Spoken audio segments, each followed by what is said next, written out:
Turn on your microphones if you would, please.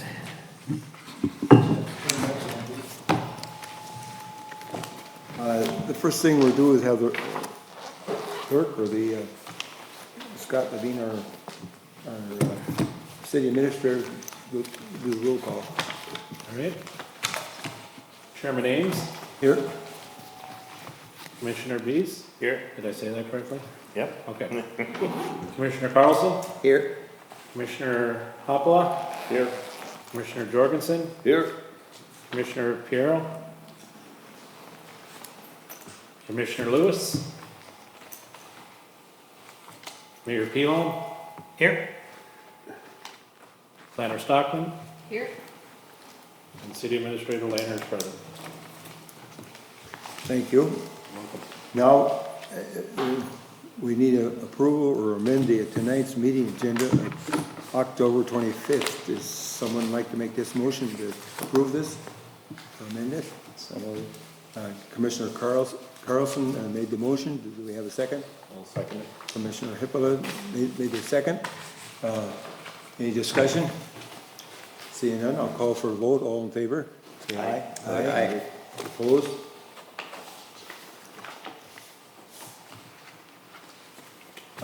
The next thing we're going to do is amend the meeting of July 26, 2022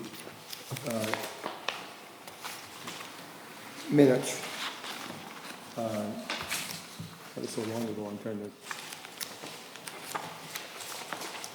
to... Does anyone like to make a motion to approve those minutes from July 22nd, 2020? Commissioner Bees made the motion. Somebody might make it second? I'll second it. Any discussion? Okay, none. All in favor, say aye. Aye. Aye. Okay. There was no opposition, so carried. So the first thing we're going to do is open the first public hearing.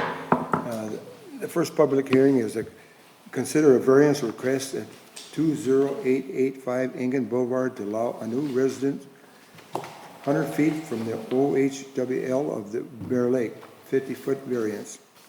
And PIN number is 17 days, 33 days, 25 days, 42 days, 003. Okay, the first thing I'm going to do is ask the planner to give her report. All right, thank you, Mr. Chair. This is a shoreland lot on Bear Lake, and there's an existing home on this 11-acre property. It's very irregular in shape, and it contains several wetlands as well as a significant amount of shoreland area, kind of a narrow parcel. The applicants propose to build a new home at 100 feet setback from the ordinary high water level on the east end of the lake. The required setback is 150 feet, and they propose to demolish the existing home, which is on the north shoreline.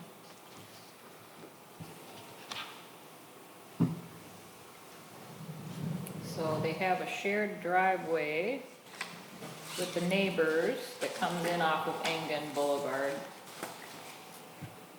And then the driveway continues south, and then they veer off to the north side of the lake. The existing house is kind of on the west end of the parcel, and they're proposing to build in this area and more on the east side. And these are the wetland boundaries here.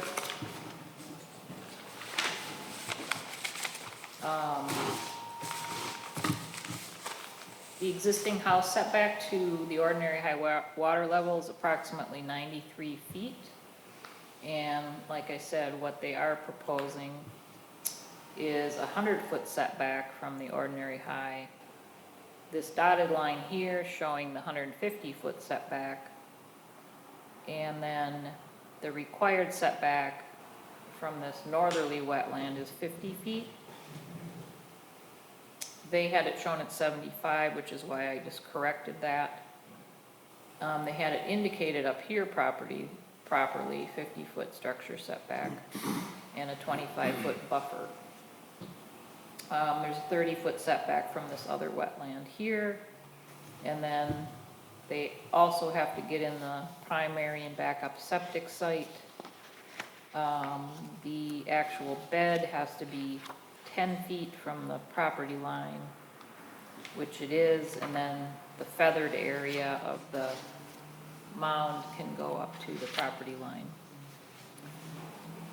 So the home is kind of at an angle, this end being the garage, and then their driveway would veer off and intersect with this existing drive. So as you can see, they're a little tight here on this side of the drive, and there's a knoll here on the lot which will allow them to achieve their lowest floor elevation. And then this area drops down. I think it was possibly mined, or some of this area was, and as are a lot of properties in now then. And then it becomes official wetland after it's left for many years. This is the elevation of the home with kind of the skewed garage and just the general floor plan. You'll note that they have a future deck and a sun porch, which are also shown here within that 100-foot setback, so those would not be any closer to the lake. And then this line is showing the line of grading, the 75-foot grading impact zone. They can't grade beyond that point or disturb any vegetation there. So we have gone through the variance review criteria in the report, and we can go through those individually if you'd like. I know lots of you are familiar with them. Definitely think that they have a case for a variance. I guess the biggest question is how much. I do think it's not an unreasonable request. We have issued another variance on, I think, Pickerel Lake for a 100-foot setback in past years.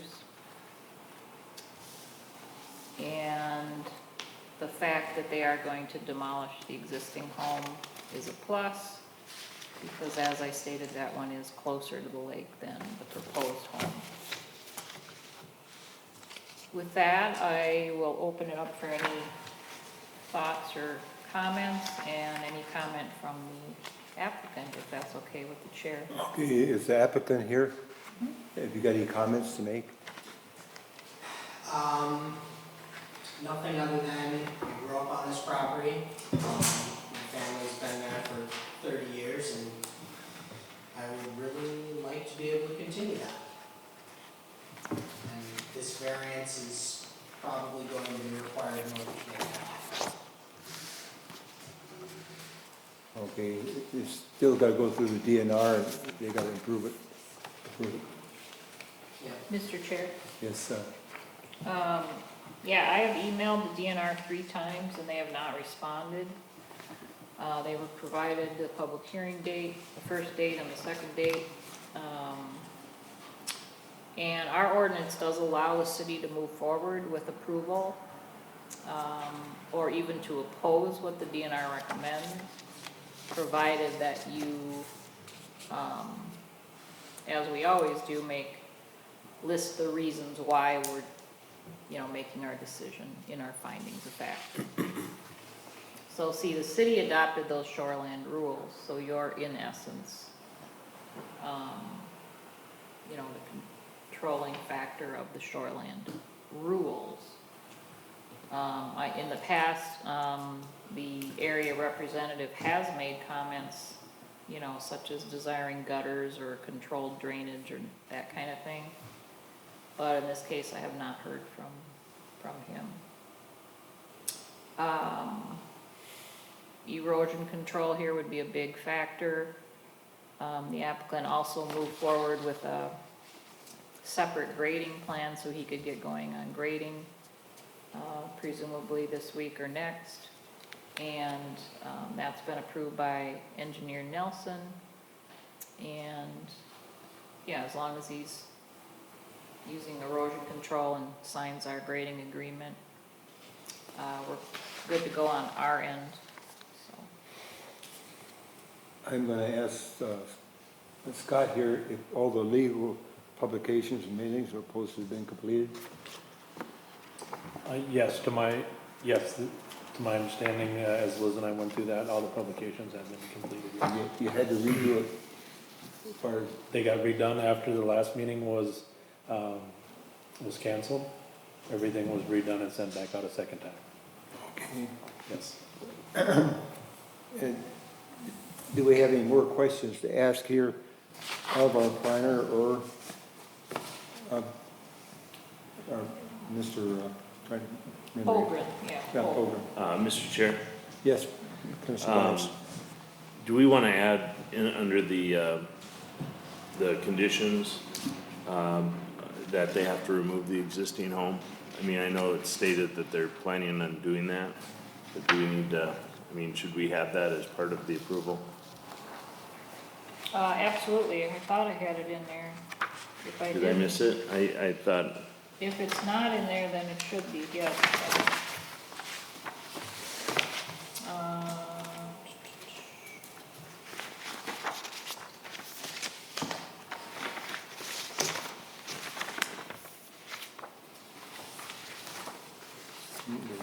Well, we'll make sure it's in there, yeah, I must have.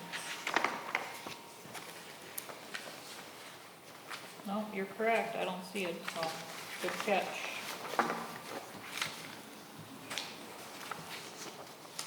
is there a timeline associated with that typically? I don't know, what is the plan for removing the existing home?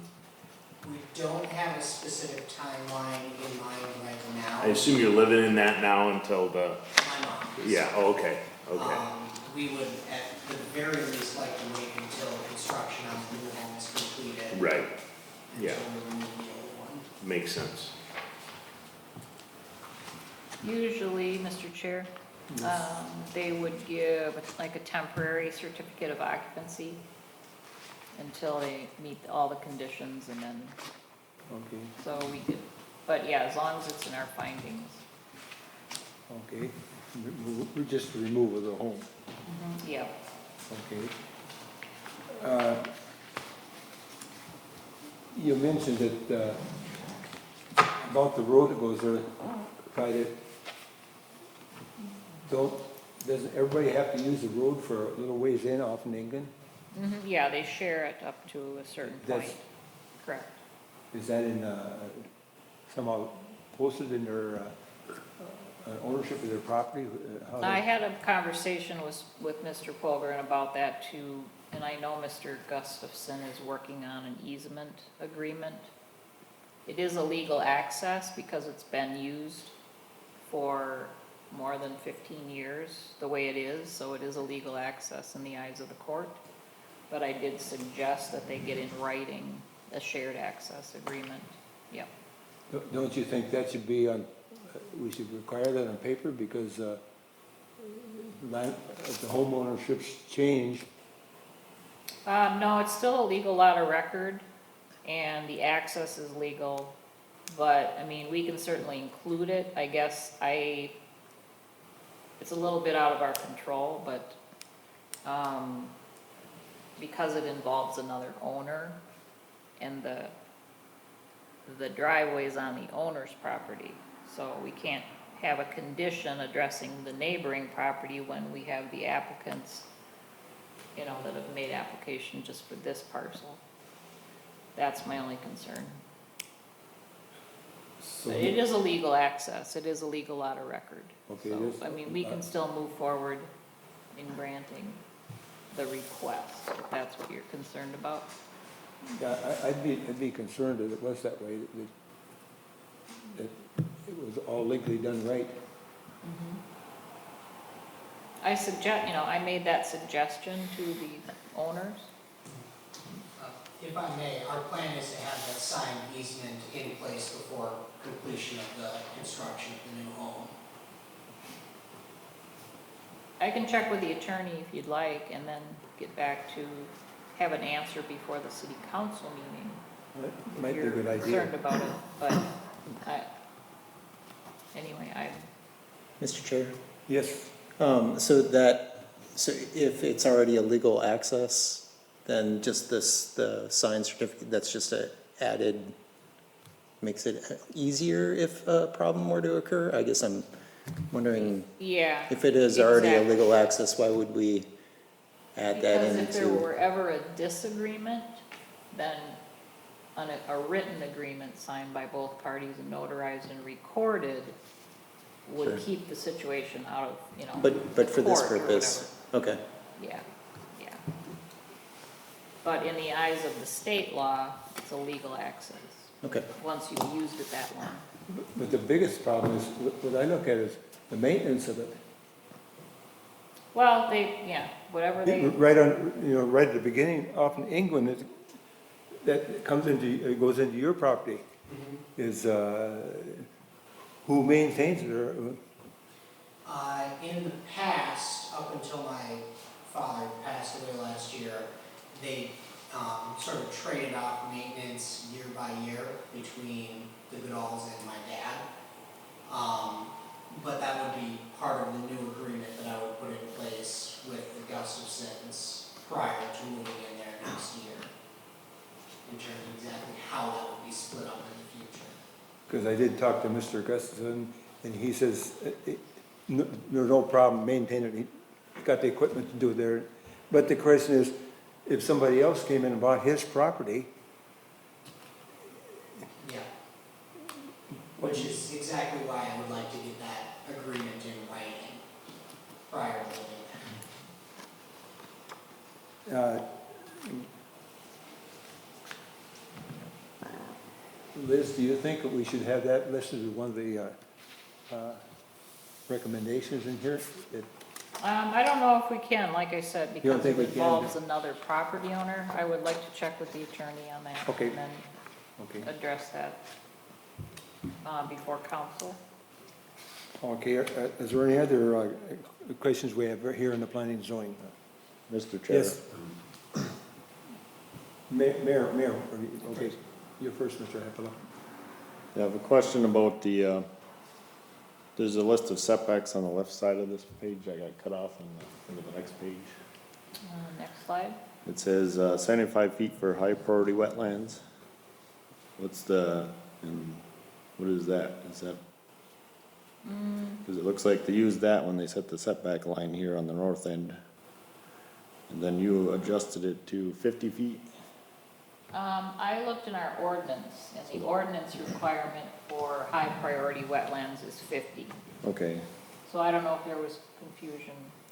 So, yeah, so when that line moves that way, I think needs 100 feet setback. They can move it a little farther away. So it looks like we get more space on the north end. And there's some high ground there on the north end and east end. So if the variance is supposed to be the minimal requirement to make it possible, Okay. seems like we can move it back some number of feet.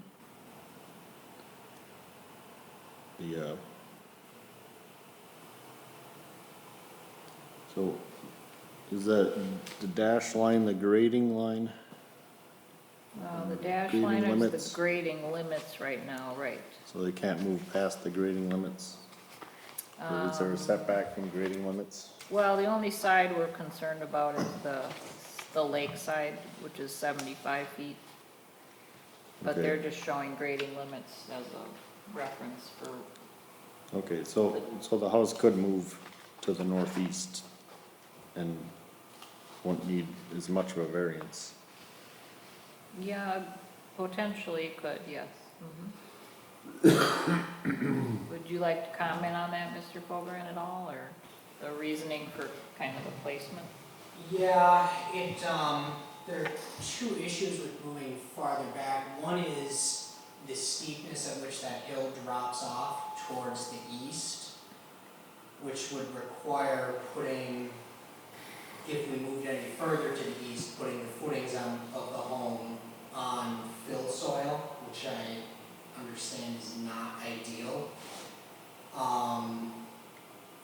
The other involves the setback from that wetland, from the north wetland, which, is that 50 or 75? It's actually a 50-foot requirement. It is. So it does give you a little more room to slide like north if we had to. Okay. I realize, yeah, you need some space for like pulling in the right angle to the garage and such.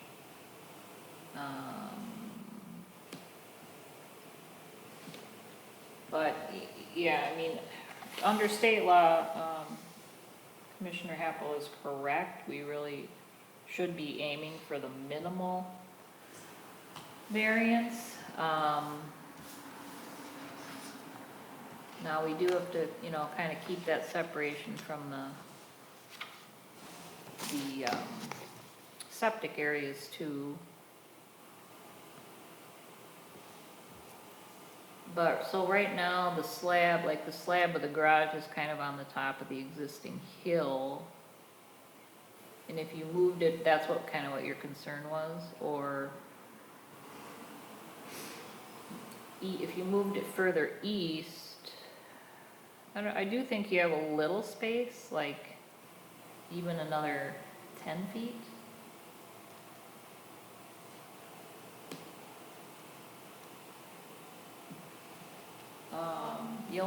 Will you not be bringing in some fill, or are you just using soils that are there to regrade? Per our excavator, we will not need to bring any with the current plan. Yeah, okay.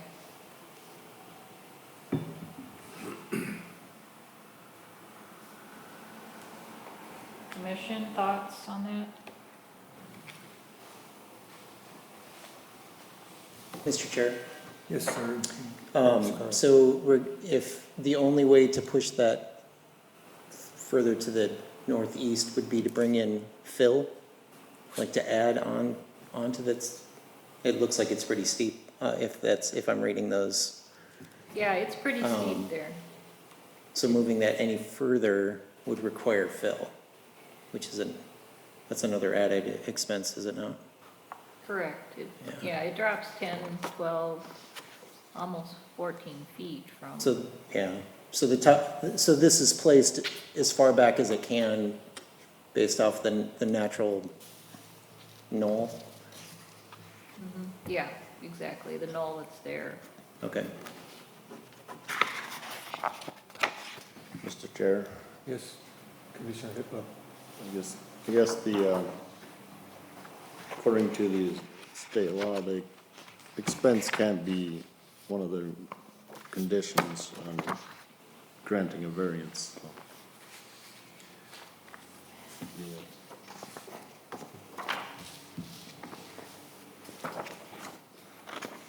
Well, so if we look at the variance criteria, the first one, that the variance is consistent with the comprehensive plan, that's not an issue relative to land use. The variance is in harmony with the intent of the zoning ordinance. That is not a problem. It's similar to other homes in the area. The plight of the landowner is due to circumstances unique to the property, not created by the landowner. So this parcel, as far as the physical configuration of the parcel, the existing wetlands in proximity to the lake are, existing. The variance is not exclusively economic consideration. And I don't believe that to be true. I mean, there are always economics involved one way or another, but I don't believe that him locating it at 100 feet or 110 feet is making a difference, you know, money-wise. He's still building the same house, in other words. The variance will not alter the essential character of the neighborhood. No, that will not occur. So then the only real question is, the variance is the minimum action required to eliminate the difficulty. But, you know, there's also some reasonableness that comes into play, in terms of using a parcel and just eliminating the practical difficulty. So it's really up to the commission. Like I said, we have set precedent in the past, issuing one previous variance for a residence at 100 feet.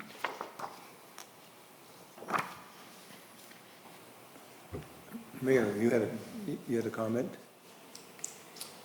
It was covered. Okay, what's covered? What was the variance we issued, you said on Pickerel Lake? Yeah, off of Old Viking, The, previous commissioner.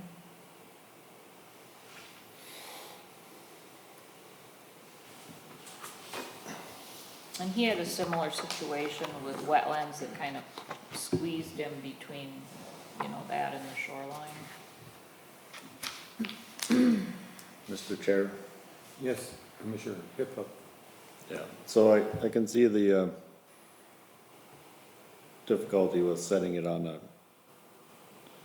a fill area, so it would require compaction. And so you could probably move a little bit back, but I'm not sure how many feet that would be to be the minimum requirement. Does the DNR typically respond if they have an issue? Yeah, if they had a real concern, So- I believe they would respond. So if they haven't responded, that might indicate they don't have an issue with this plan, but I would say that's true based on my past experience. I have a question, Mr. Chair, for the applicant. What is your intent with the driveway that continues around the north side? To abandon it, Oh. to turn it perhaps into a walking path, but it's not gonna still be a driveway. Okay. And you have, there's a detached garage and then a shed back there. Are you gonna keep the shed back there or just take all of it down? Everything currently within the lake setback is going to get demolished. Okay. So currently they have 1, 2, 3, 4, 5 buildings. And so if he takes away 3, and then on this side, on the east side, what was your intent again? To keep that, That bigger one? yeah. Okay. Is that connected or there's a little one and a big one? There's a, it's an old garage that my dad moved in, Oh, okay. and it kinda just set it behind the existing shed. It's not in good shape, I plan on getting rid of it. Okay, so just removing that one shed that's out, or keeping the one shed that's outside of the required setback.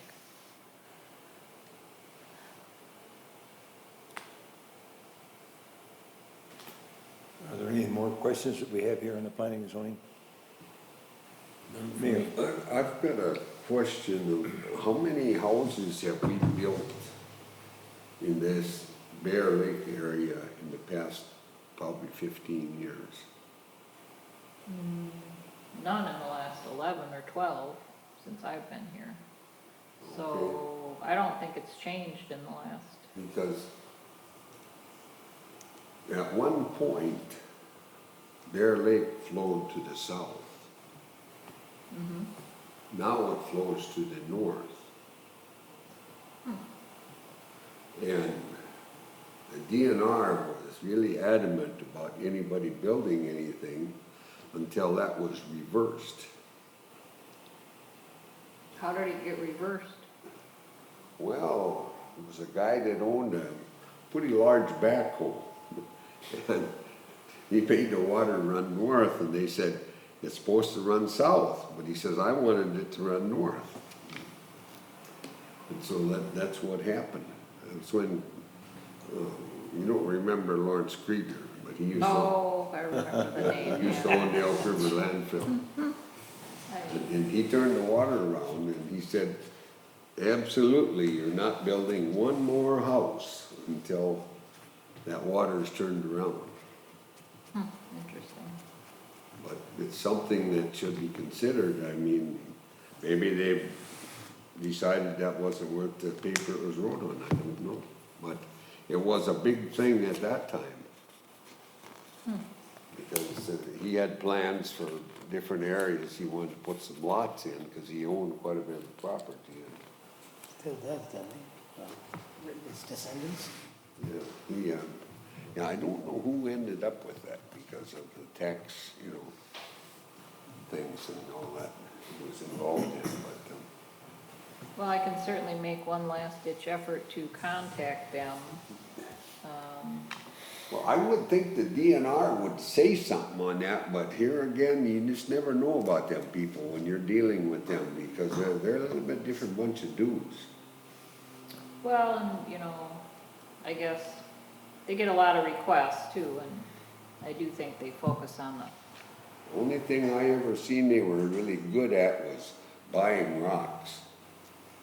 buying rock. Yeah. I had a piece of property up in Kennebec County and they wanted to put a dam in. And they wanted to buy all the rocks I had.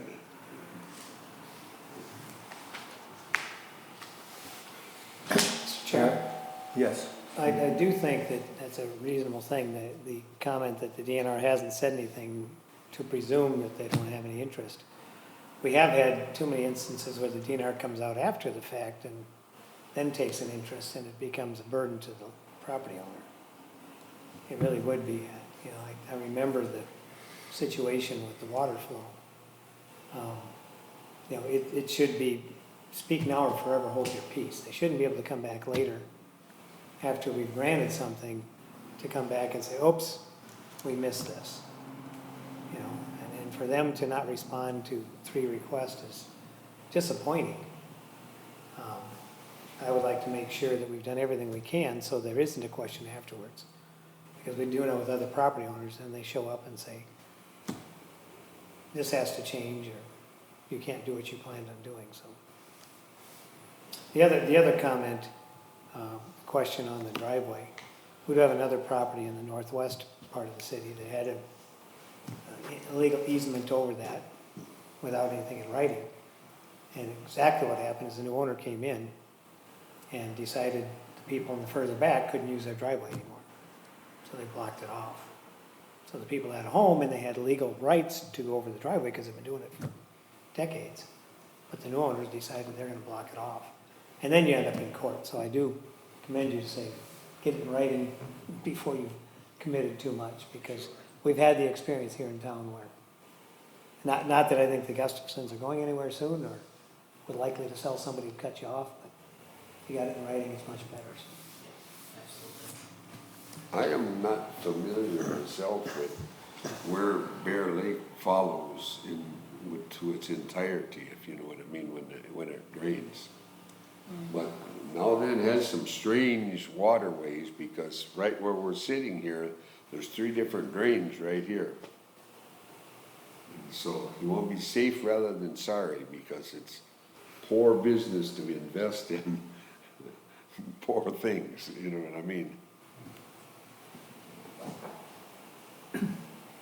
I didn't ask anybody in the public if they had anything to say out here about this request. I've got one other question, Mr. Chair. Yes, go ahead, Mayor. So Liz, we talked about, you know, if there's a recommendation to go forward here tonight, whatever limitations are. Ms. Hogan, you were talking about grading as soon as possible. Is there any concern about grading before the council approves? Well, yeah, I mean, that is a concern if the recommendation is to change the location of the home, certainly, yeah. But his situation is that the builder was couldn't get the full set of plans in to get the building permit in a timely fashion. So he was just wanting to try to get the grading done this fall. So those plans aren't in yet? Not the full set required for the building permit, which is why he chose to go forward with the separate grading permit. Yeah. So as long as he were to maintain the same elevation though, the same lowest floor, yeah, it wouldn't be that big of a deal.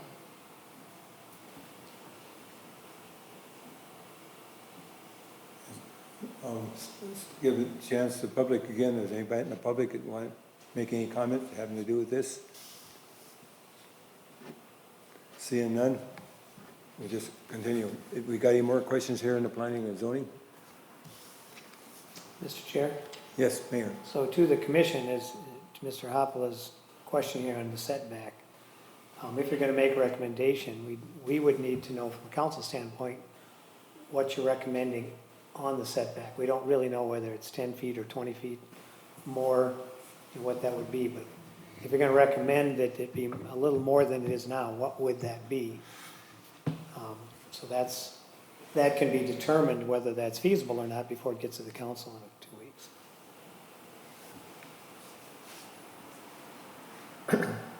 Well, this is, once we close the public hearing, we could cover this, right? Okay, I just want to at least bring it up while it's here, so there's anybody in the public wants to, okay, and the property owner wants to speak to it, I can. okay. But yes, once you do that, then the commission needs to recommend. Are there any more questions at this time about this variance? Seeing none, we'll close the public hearing. Now we'll act upon it.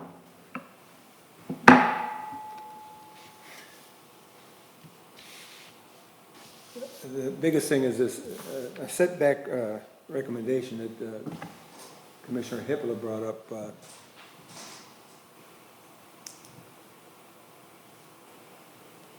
Your recommendation in the commissioner is to change what they've already proposed?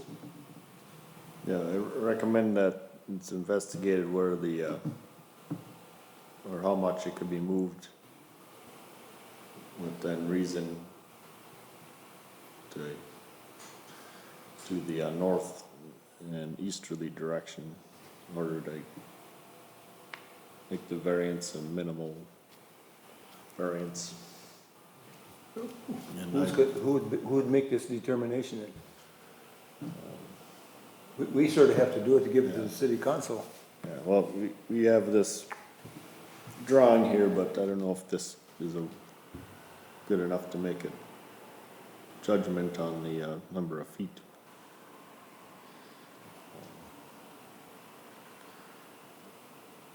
Mr. Chair, Yes. without bringing in extra fill, it appears I mean, that's gotta be awfully close. We're talking maybe a couple of feet, just to use that existing hill. Yeah, that existing contour. So whether it's here- 101 or 102 or 105, is there a way for us to just simply state as far back as possible minimum of 100 feet? Or if we're gonna make a determination, we need to just give an exact measurement?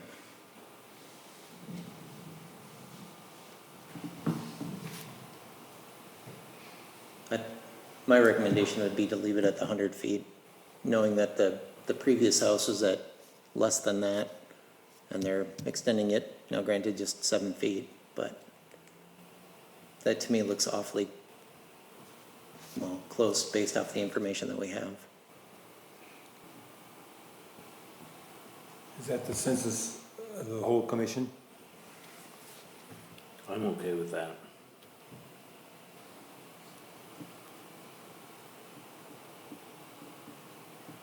I wonder how many of you people actually took a physical look at that? Well, I didn't drive back in there, but I've looked at it from the satellite view. Yep. But you don't see the, Well, things look different Yeah. sometimes when you're walking. than oh, it no does, question. You know, but that's one thing we're a little weak on. Is it, Not just on this project, but now and then we could spend a little bit more time physically looking, because you get a whole different opinion if you physically see it. And I think we need to work on that. Well, my opinion is, I looked at it, and to get what he wants in there, it's not gonna be easy. And, to me, it looks like it's awful low. And I'm concerned about the water level. Well, see, there's quite a bit of real estate, not just right there, but in that whole area.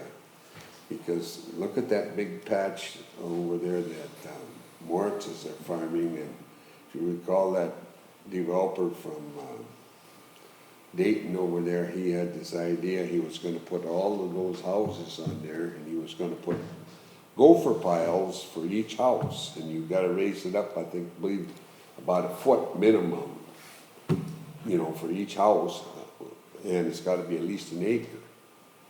And you don't see no houses there yet, and that's probably 20 years ago. Yeah, I remember that.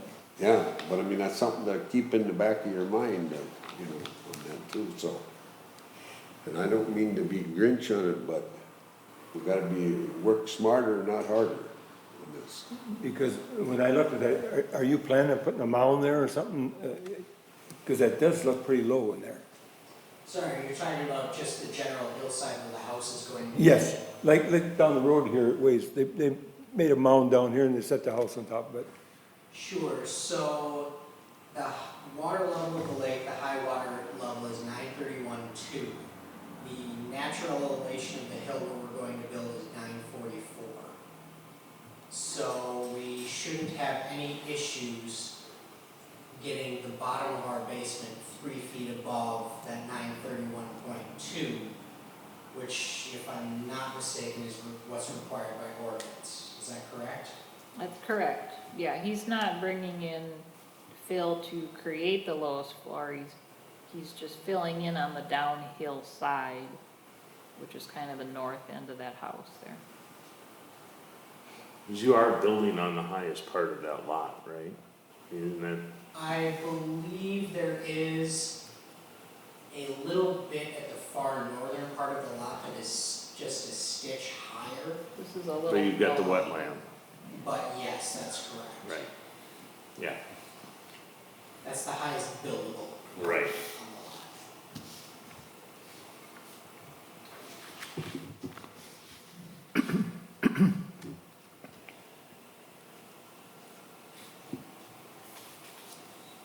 So what are we gonna do about this, what we're talking about, the setback recommendation?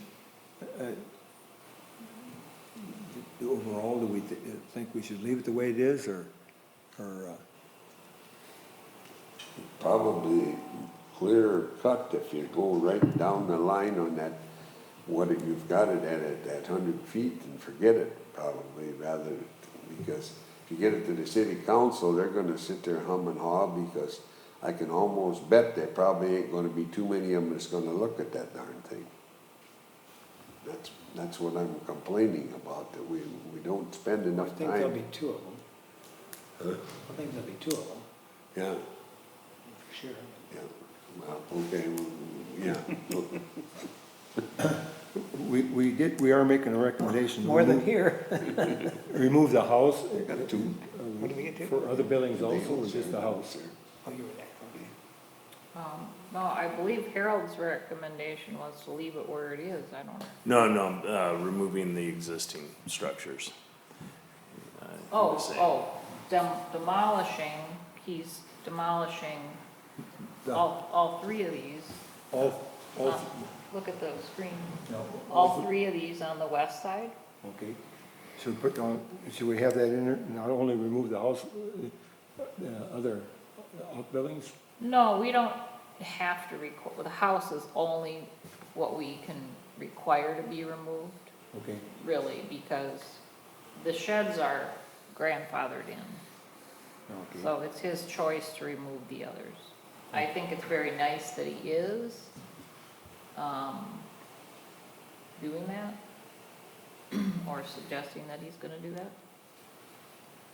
So if we do ask him to relocate the home, then he has to have all the plans redone and resubmitted, so it's, that may or could delay his decision in November also.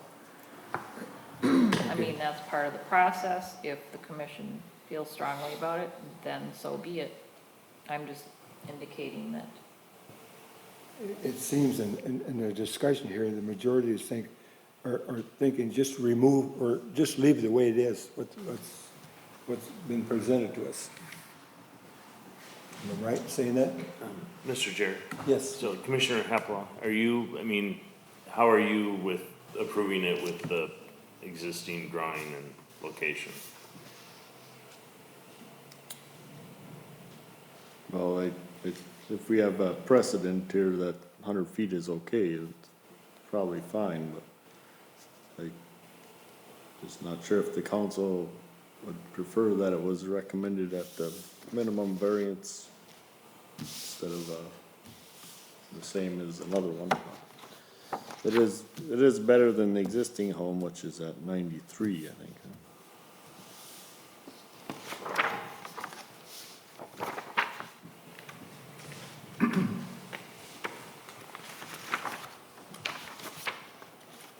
So the general consensus that what we're looking at here is, forget about removing the setback at this time because it ends up making it very complicated. There's going to be a lot more involved in it.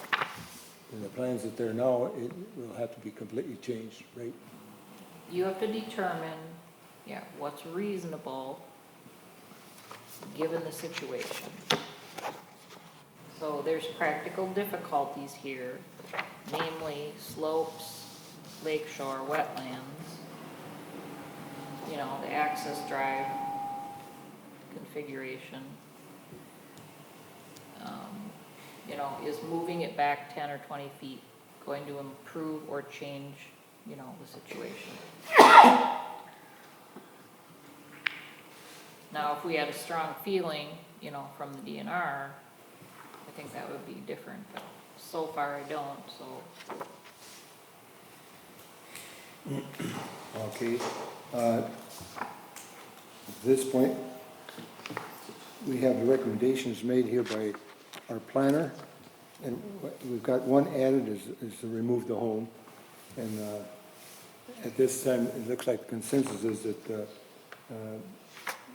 leave the setback where it's at. We never know what the DNR is going to do. Mr. Chair, Yes. I make a motion that we approve it, with the addition of, the condition that the home be removed. Okay, Commissioner and Bias as it's drawn. made the motion. Somebody want to second it? I'll second it. Commissioner Carlson, second it. Any discussion? Mr. Chair, Yes. would Commissioner Beast be willing to amend his motion to include the planner contacting the DNR, contacting the city attorney relative to the easement,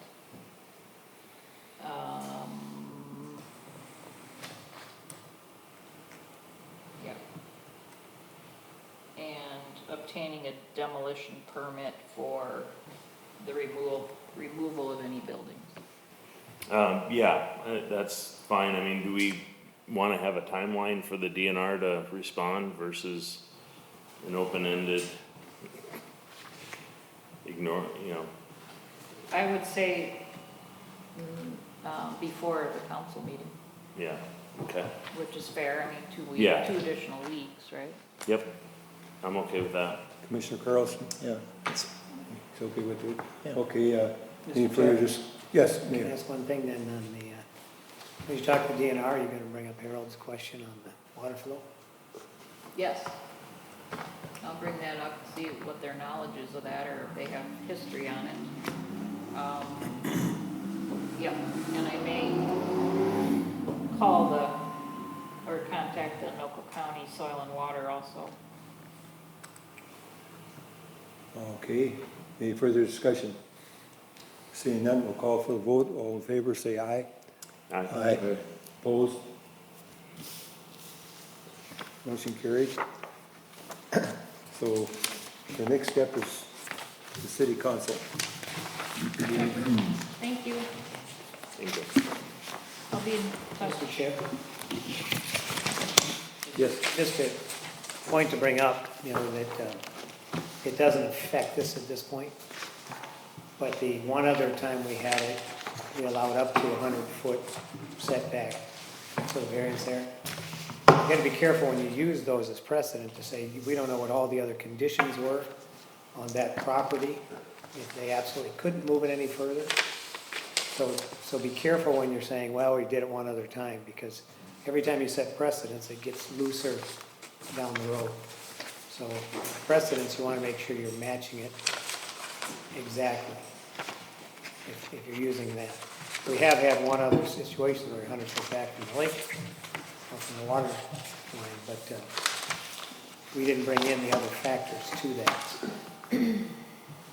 Just remember that when you're using comparables. Okay, what we're gonna do now is open the second public hearing to consider an interim use permit requested at 5606 Verde Valley Road, pin number 14-33-25-44-0001, which requires compliance with cell tower regulations. Updated since the cell tower was installed, and fencing and landscaping and screening of the ground equipment area for section 11-8-9 of the Malvern City Code. And so this time we'll turn it over to our planner.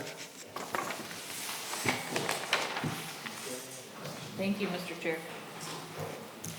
So we have a request by Dish Network to co-locate some equipment on the existing cell tower at this address. The city code has changed since the tower was installed and now requires screening and landscaping of the ground equipment. So that is what triggered the amended conditional use permit. And the applicants have not submitted the required plans showing landscaping and screening. So my recommendation tonight is to continue this public hearing to November. If they don't get plans in at that time, we may end up denying it unless they allow us to extend our review period indefinitely. So there's an existing ground building and the cell tower. They have an easement. I have it on the next slide here. They have an access easement within this 20 by 50 foot use area. The lease agreement states that users may exercise another 20 by 50 foot leased area if needed in the future. They haven't done that. This is kind of hard to see, but this white rectangle is kind of a bird's eye view of the building, and they're proposing running the electric line outside of the current leased area. And then if we look at the plan of the leased area, the large building that exists, obviously the tower here, and then they're adding this equipment inside the leased area, which is fine, but the power is running outside the leased area. Plus, how are they going to screen and landscape this when they have barely a few feet to get around here? I suggested that they exercise the full leased area, just fence it all and be done with it, but they didn't like that idea. They have not submitted a landscaping plan or a fencing plan, and I've been working with them since March. They had one application first that I asked them to withdraw because they didn't meet the requirements. I had 2 previous incomplete notices. And anyway, so it hasn't been easy. So my recommendation is to continue this public hearing to November. If we don't get the required plans or an extension for the review period, then we will necessitate that the city deny it.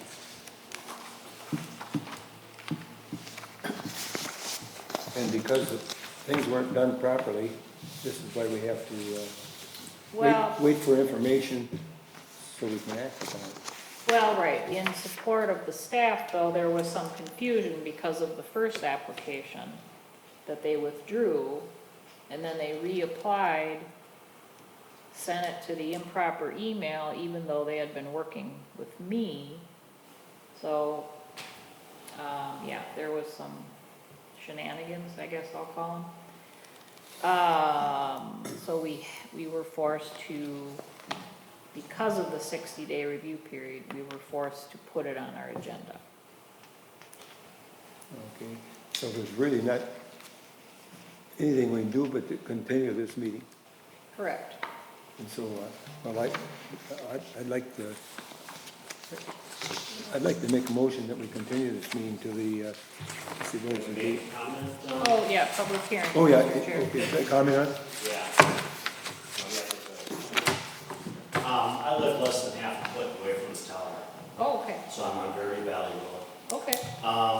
Can you give me your name and address, please? Yeah. Frank Geisler, 5453 Verde Valley, down there.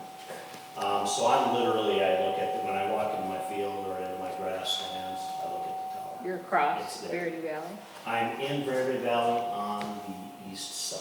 Oh, over there, okay. Correct, so if there's a property between our property and the corner that comes right by the cell Tower, tower, okay. I'm on the east side of Fort Rock. Oh, okay. So, from what I understood, they didn't submit a full plan. This is kind of what they wanted to do, was put things on the inside of the building, nothing on the tower itself. No, there are some additional antennas going on the tower, Blade type, like the one that's out here. but they're or very, that- yeah, they're pretty inconspicuous. The long blade. Yeah, yeah. Has there ever been, now, this tower is white, Mm. and a lot of towers I've seen in rural areas like this especially, I mean, that's very rural, it's right in the middle of the valley. Has there ever been any recommendation that they paint these brown or green as a requirement when maintenance comes around? But that's probably for the original owners of that tower when it comes up. That was one of the concerns I had. There's not going to be satellite dishes sticking out all over on this or microwave receivers? No, there's nothing that will extend outward. So it would be similar to this type of a blade, like you have on the tower right outside the building here. Similar, yeah, Similar to similar to that. that.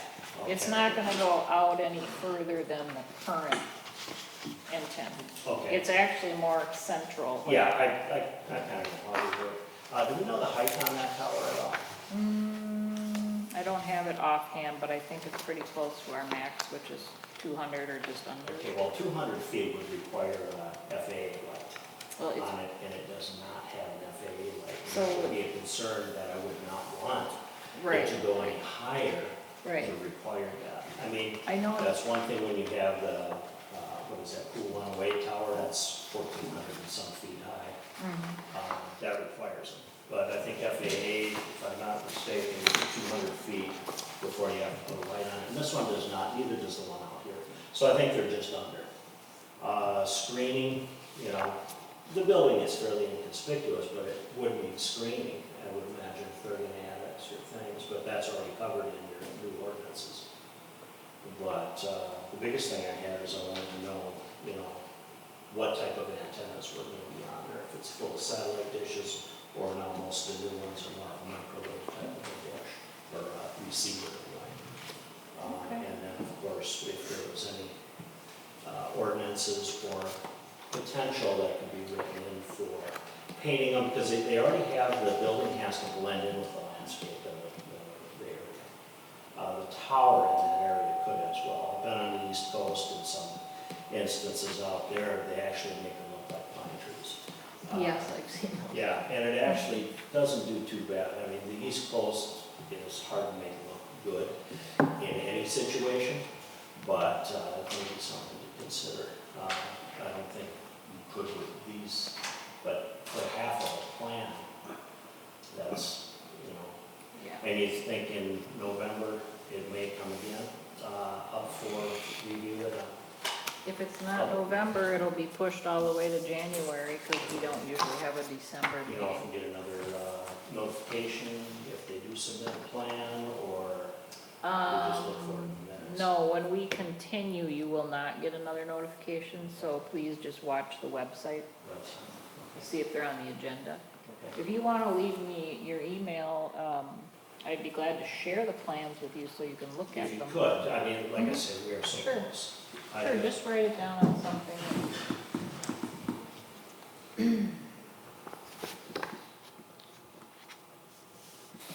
So, Mr. Chair, Yes. just looking at the plans, I mean, it's really small, so I had to use my little magnifier here, but it's 197 feet for the existing monopole. Oh, good. has It to says, be 200 foot. yeah, there's like, there is a comment about a mounting pipe going to 202, but 202 would still require a light. I don't know if that's added or whatever. But the existing monopole says 197 feet, And that's what I would imagine is why there's no light on it. yeah. But, you know, that's a nice quiet little valley there, it'd be a shame to put a light in the middle of it. Yeah, You know what I mean? It's, but anyway, that's is my email. And, Okay, appreciate it. I'll make a note on the height thing and painting screening. thank you very much, appreciate your. So actually what'll happen, this meeting will be continued because we don't have enough information. Yeah, I was gonna say, I would never, as a business, submit something to a city council without a plan. I mean, how does that happen when you're a nationwide company? Something that's on there, but That's because we're Melvin. that's above my pay grade. So, all right. Thank you. very much. Thanks for coming. Would you like to make a comment, ma'am? I was just kind of. Come up and give me your wondering name. What kind of, Give me your name and address, please. Sean, 5683 Victoria Valley Road. So my property is right across from where the satellite tower is. And my biggest concern is, first of all, like what kind of machinery are they gonna have to deliver through it? Will it interrupt my usage of my road during this period of time?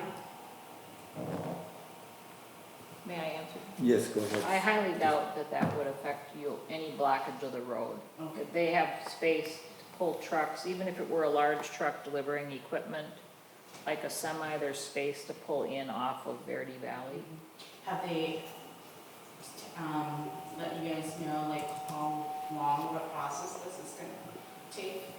No, once we approve it, we have very little say on kind of when it happens.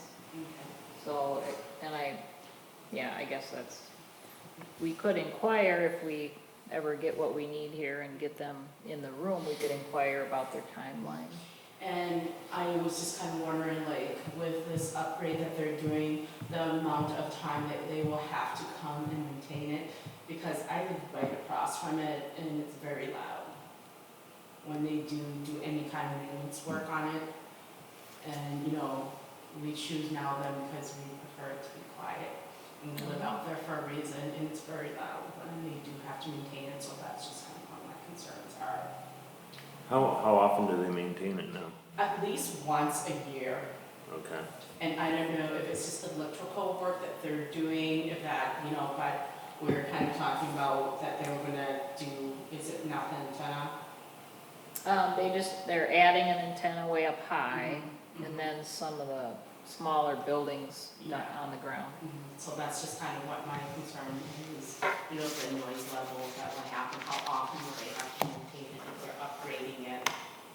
Okay.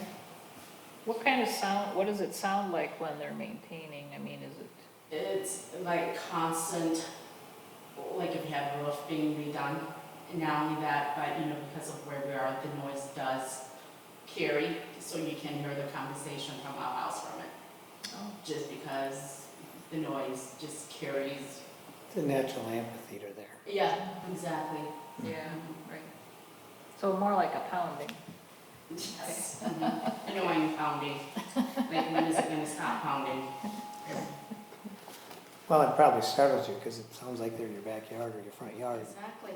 Mhm. Okay, Thank you. thank you. Again, this, what we're gonna do is continue this meeting to a date down the road a little bit, November because 22nd. a lack of information. And so I'll continue my motion. Thank you, have a good night. Go ahead. You say that? I'm sorry, I was telling you, Oh, thanking you. okay. I make a motion, we continue this to the November 22nd, 2022 meeting. Before you get a second on that, can I just bring up a couple of things? Because once you continue, we won't be talking about it anymore. Won't be what? We won't be talking about it until the next meeting. If you continued it, we're done here. Yes. So before you get a second, I'd like to bring up a couple of things here. If you take a look at the paperwork we've got, this application came in March of this year. City was supposed to respond within 15 days if there was any incomplete information. The signature of the property owner is, in one case, it's not the property owner, it's the attorney, in fact, for Global Signal. So the property owner isn't even on this, Mr. Schmidtbauer. If you look at the original CUP, back in 2000, there were 3 conditions, all ordinances, which I'm assuming they mean city ordinances, but this is why we want better findings of fact, and we do things to be very specific. It just says all ordinance requirements are adhered to. Any other business conducted on this property other than what's stated at that time requires the reopening of the conditional use permit. And a conditional use permit may be revoked if there's showing of non-compliance of any conditions after notice and hearing. And then back in 2002, it came up because they did add to it. The conditions are they're going to add an antenna to the existing tower. They're going to add additional equipment. They have to comply with section 601 of the Burns Township zoning ordinances. Any other businesses other than what's stated must require opening a conditional use permit and revoked if there's any non-compliance. So you make sure that you're taking those things into consideration. You've got somebody who doesn't want to expand into a leased area, wants to go outside the lease agreement, doesn't bring in the required information.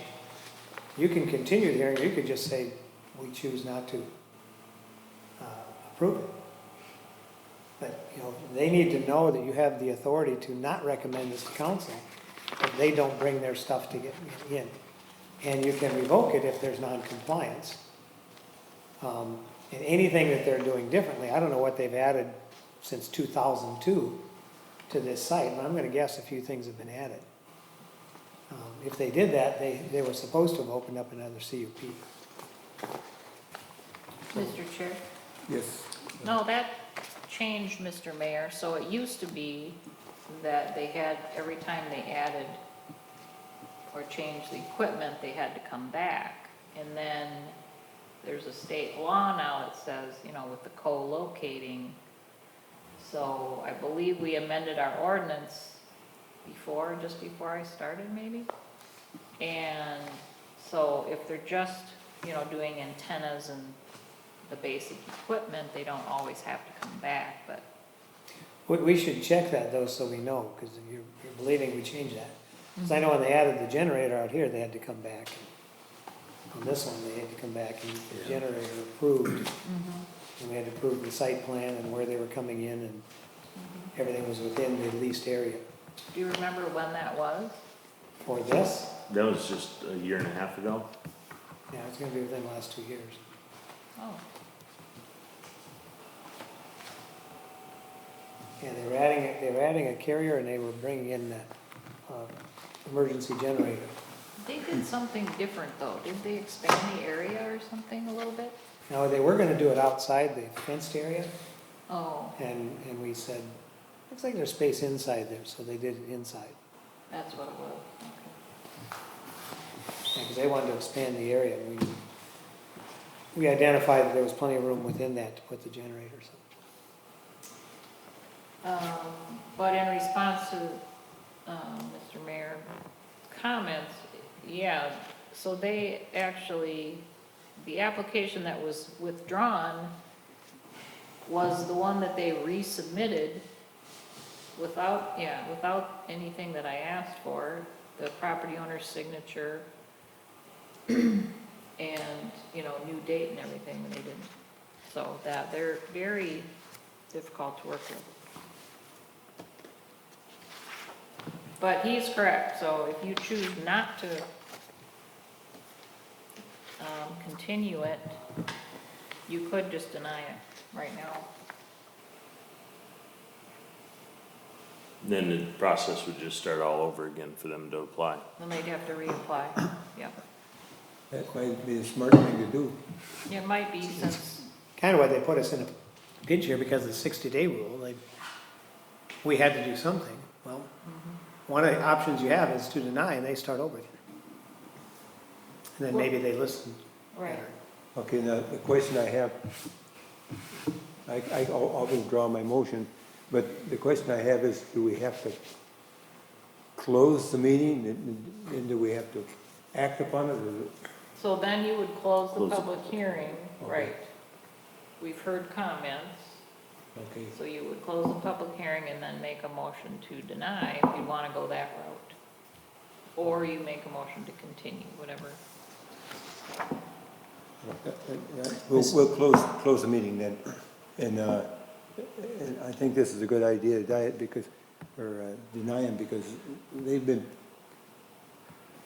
the way they've been dealing with this hasn't been really the way that people should be dealing I don't know what the with problem the is. city.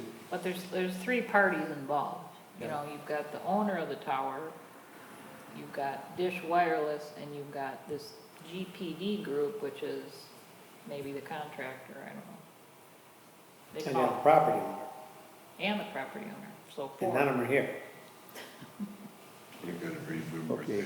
that these guys don't get home until, you know, And it would really, it kind of One guy signed just it. addressing the power, One and guy signed it. going outside the leased area, that's between them and the property owner, what right? you call them down here. I mean, Yeah. We don't really Sometimes till midnight, you know. have well, we have a say, I suppose, Across but the street here.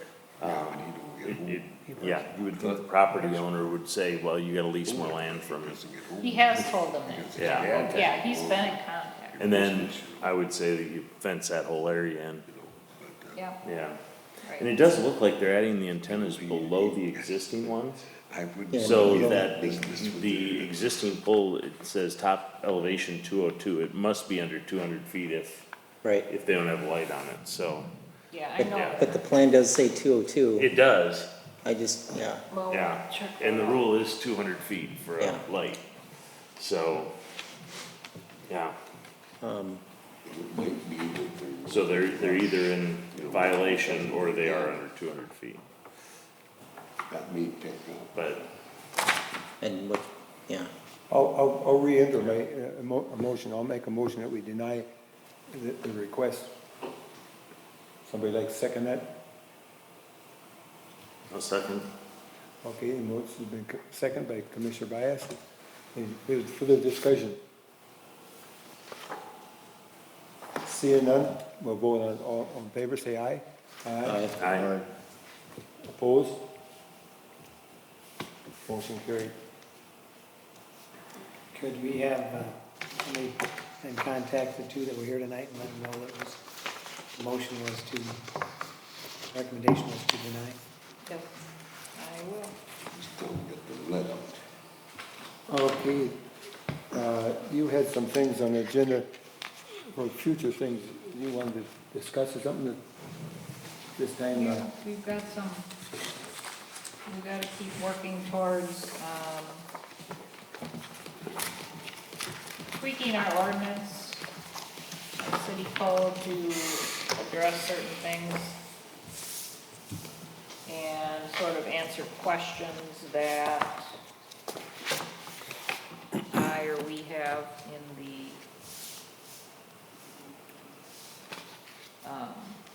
open-ended questions, and how we can always make this a better document.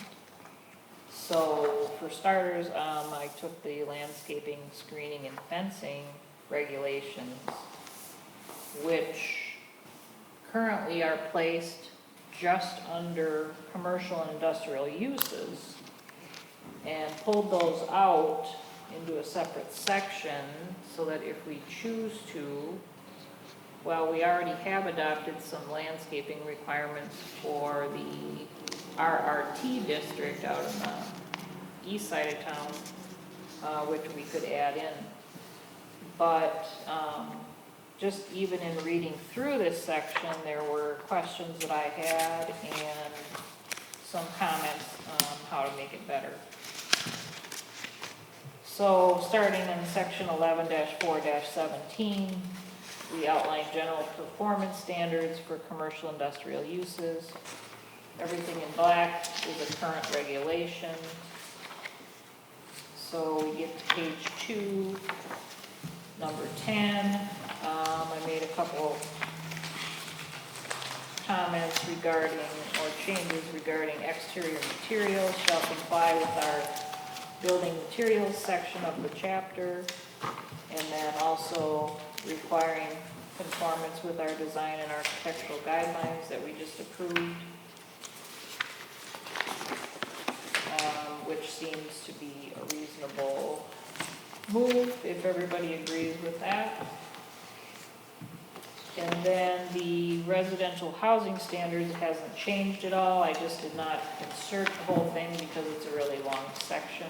I just moved it in the whole scheme of things.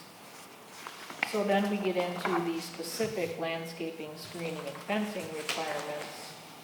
And most often we're dealing with outdoor storage or screening and fencing of commercial, industrial, and all non-residential uses, which would include like a church or something like that.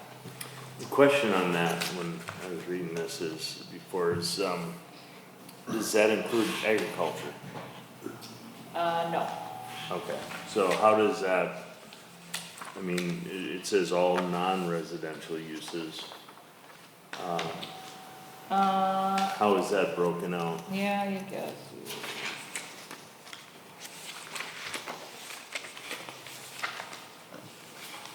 Well, this is specifically referring to outdoor storage.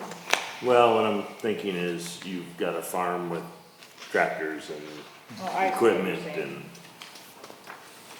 Well, we actually just had a discussion about that at the work session, so maybe we should kind of bring that up again. We were talking about code enforcement and how, there's a lot of outdoor storage associated with farming uses, but where do you draw the line? In other words, you've got inoperable vehicles or other items that are not related to the farming operation. Is that okay or is that not okay? My thought on the matter, and the way I've seen other cities handle it, is that, outside of the items required for the farming operation, for instance, we would exempt semi-parking and things like that that are required for farming operations, whereas we wouldn't normally allow that in a residential area. But other than the farming items, they would typically be required to comply with, residential standards, because we are all RRA,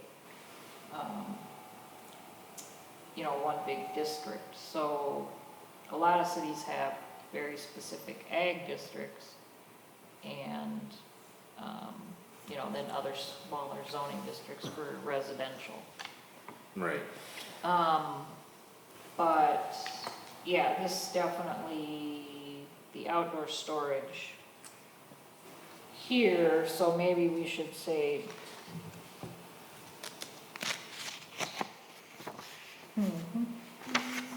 So Liz, when you say commercial, industrial, and all non-residential uses, what would that be other than commercial and industrial? Churches,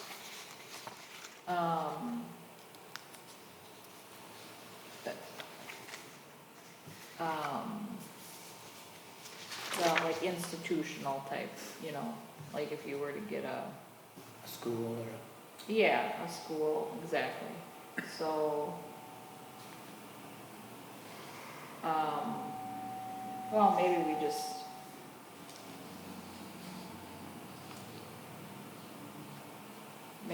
say institutional, semi-public.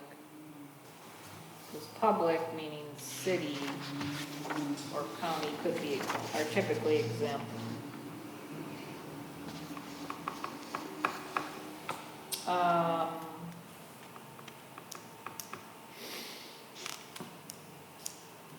Yeah, we could say not including.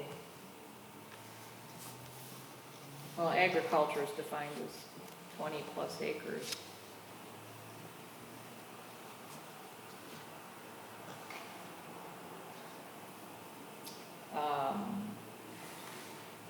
And also requires the agricultural designation on the tax roll.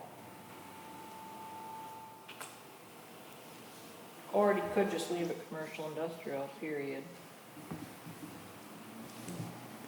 Yeah.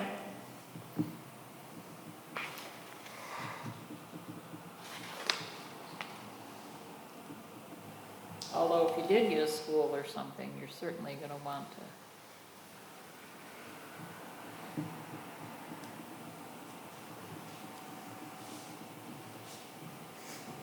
Or a church that's very close to a residential use, you probably would want screening. I've seen some churches that use semi-trailers for storage or, a variety of things they store in the backside that, and, churches are typically close to residential areas, so.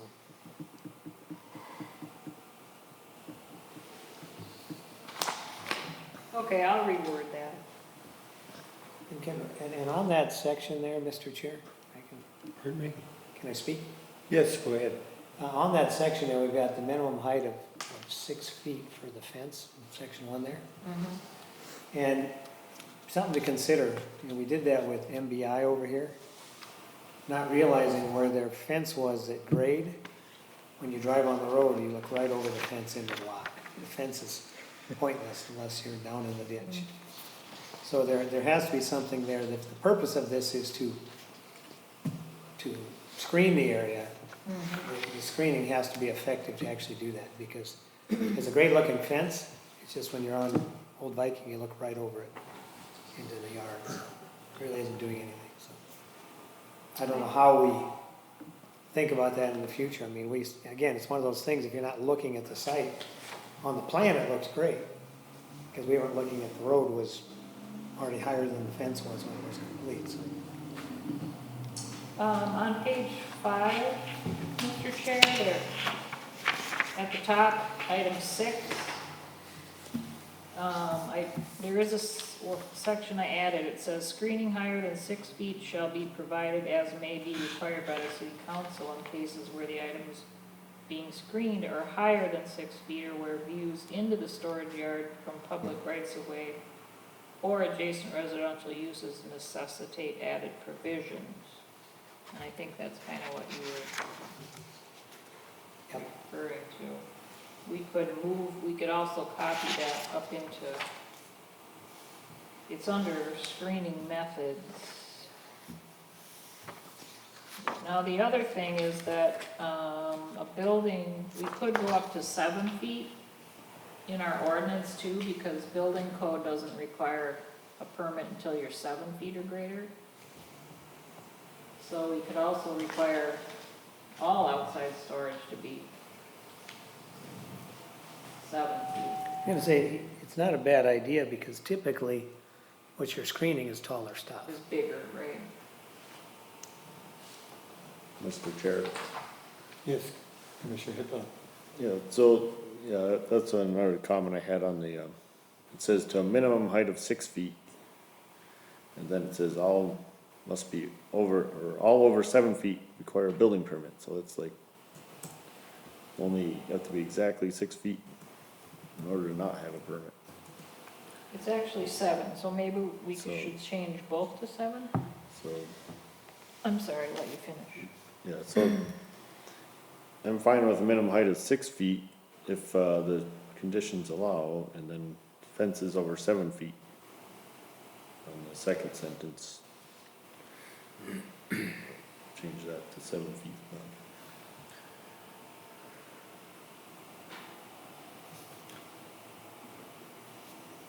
But remember, there are some commercial industrial uses that don't have to come through planning commission and council for review. So we want to have it specified if a 7-foot fence is required right off the bat or not. Another thing is that we've stolen a lot of dirt close to the roads over the years. And so you got some natural, what we've created them ourselves is what we did. You know, Where the grade is. yeah, well, we took the dirt and put it in the road, you know, because we got, now then, it's got swamps all over the place to cross, you know, and that's where that dirt went. And then you come along with the fence, and naturally, it's gonna be low. Well, we Because could- we're thieves. That's what we are. Most of our developments years ago, that's how they just took the Yep, field dirt and threw it up there and threw a little blacktop on it and said, we got a road. that's right. Well, look at a Across lot. from you. Yeah.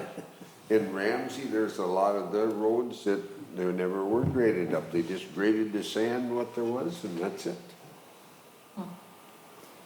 Because there's no reason, you know, they got by when there wasn't a lot of traffic. And that's why we had to put in road standards when we became Oh, a yeah. city. Yep. But that happens at some of that, you know, when you put that fence in there, if it's way down in there, man, it's gonna take a tall fence. Well, not to mention that, yeah, with our ditches, kind of the down, start of the slope. If you guys, a lot of you people have never built a fence, but if you build a fence and you got a lot of up and downs, man alive, it's a mean job because you tighten the wire up and you can't get her down there because it'll pull the posts right out of the ground. So it's not quite as simple as, you realize, but. Were you finished, Commissioner Happel? Yeah, I had a comment there about, it says from finished grade, I think it should specify the finished grade of the lot or something like that. So, not finished grade of the ditch. Well, it's finished grade at the point where the fence is located. So it should, I think it should be 6 feet from the stuff they're trying to screen, not from the point of the fence location. That would probably be more effective screening. Yeah, I guess you got a point there. And the other thing is there a lot of 7-foot fence around to be had? I was looking that up as well to see if that's a common, Yeah. 6 or 8, isn't it usually, or? It goes by twos. right, yeah, It typically, goes by so twos, see? you could cause a lot of problems requiring a 7, and then they have to buy an 8-foot fence, and now they gotta get a variance for that, and, or a permit for that, We multiply our problems right. on some of that because we don't think it through real carefully. Well, why would the building code say 7 then? I mean, they kinda, Because they probably didn't do a good job, that's why. Well, building code, they're typically not doing the fences like we're seeing in commercial industrial areas. So if you're putting a board fence, you can make whatever you want unless you're buying prefab. And then they're typically 6 by 8. Otherwise, on residential, you can put up whatever size.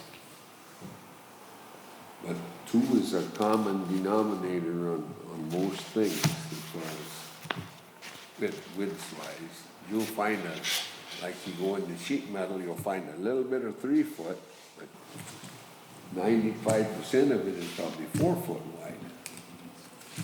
But you got this guy that wants a 52-foot piece, or 52-inch wide piece, he's screwed, you know. And you can get the rest of it, but it costs you usually double what it does. I was just working on some of that today, I needed a big piece, and none in the Twin Cities.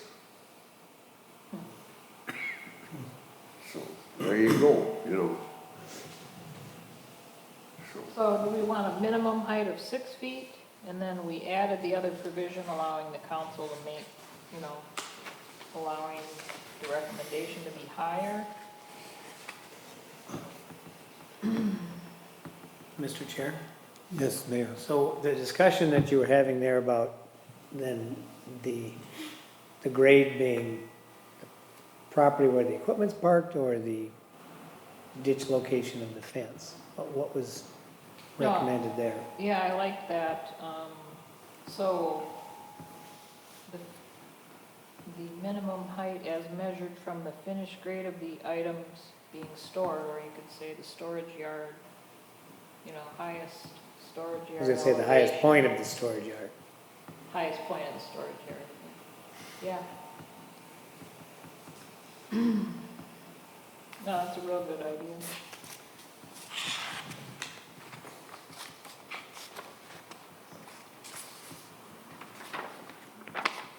Now, I suppose if your storage yard is on a slope, which they aren't typically, but I mean, it could be a gentle slope.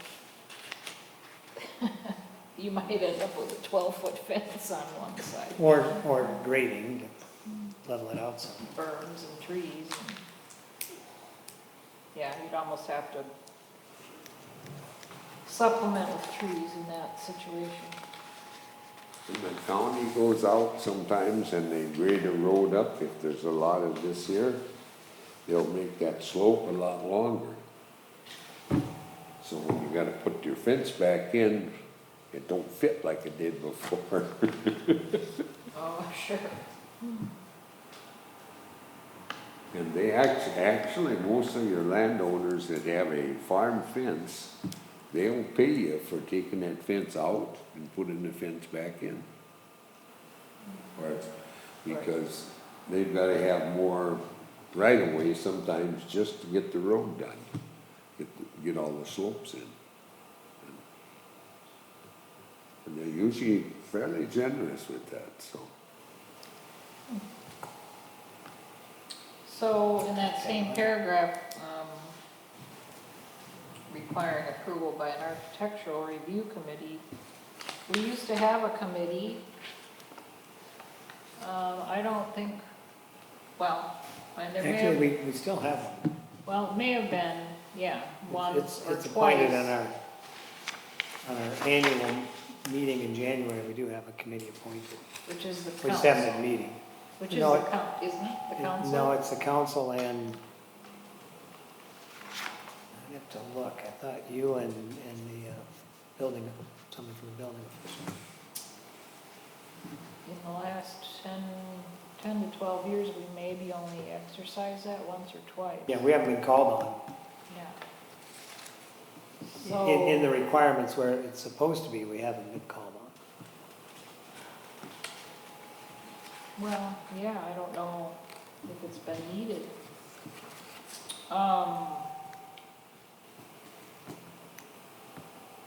So thoughts on that? I mean, is that needed? Is it, I don't know that it's really needed for a fence, in my opinion, but especially if, Well, if we're getting outside of those 4 items, then you probably are getting something unusual. Because if you've got decorative masonry, lower maintenance free vinyl, natural, decay resistant or chemically treated wood, or chain link and vinyl, metal slats. If it's not one of those 4, it's probably something creative, so you probably would want an architectural review on it. well, but remember that all outdoor storage in commercial industrial well, all outdoor storage requires an interim use permit, so that has to come before you anyway.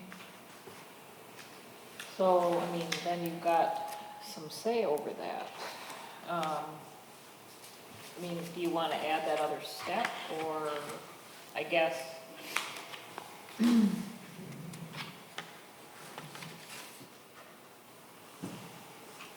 it's a third thing Well, too, but we has, could. has anybody ever suggested anything other than those four?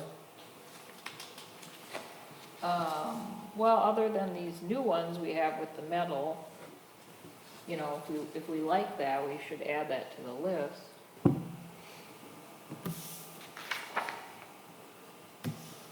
Which ones are those, the ones we've had over here? Perkins? Or where are you talking? Yeah, Perkins and MBI, MBI? and then, CST did it too. Is that metal, not vinyl? Yeah, those are metal panels. I would say that we just add that. If you get outside of those five, it probably does require an architectural review. Yeah, probably. Yeah, the metal looks better than the chain link. Chain link with the slats is Yeah. not. Yeah, I was suggesting that we either remove that or only allow it in the industrial area. Because it's not that effective.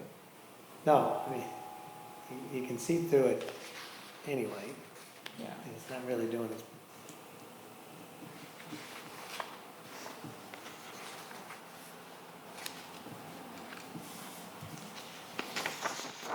Change A to metal panel from chain link with vinyl.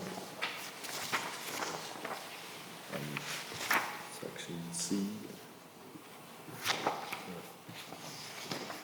Sure. Now, if we say,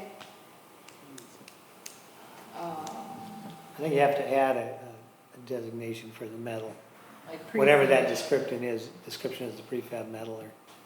Yeah, pre-finished metal. That's completely different than chain link, so. I think he was suggesting just removing A and replacing it with metal panels. My thought was, in between the metal panels, on the roadside, you know, maybe we require an upgraded post of some kind. Because it does look nice the way MBI's got it. You know, whether that's masonry.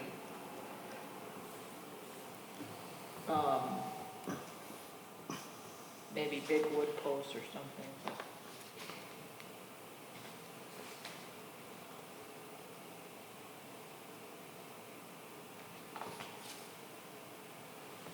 I think even metal panels are probably nicer looking than some of those vinyl fences.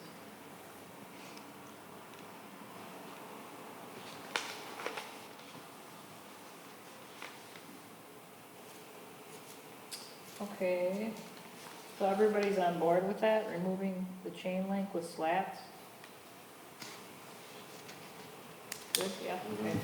Removing it, or are you not gonna, what are you gonna do in industrial areas? Have a higher grade fence? You wanna, well, we could allow it just in industrial areas. Or, You add it to the end and say it's industrial area only.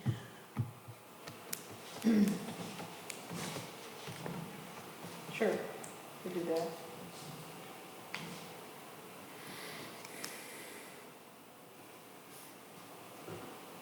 And you know, they do come in different opacity, so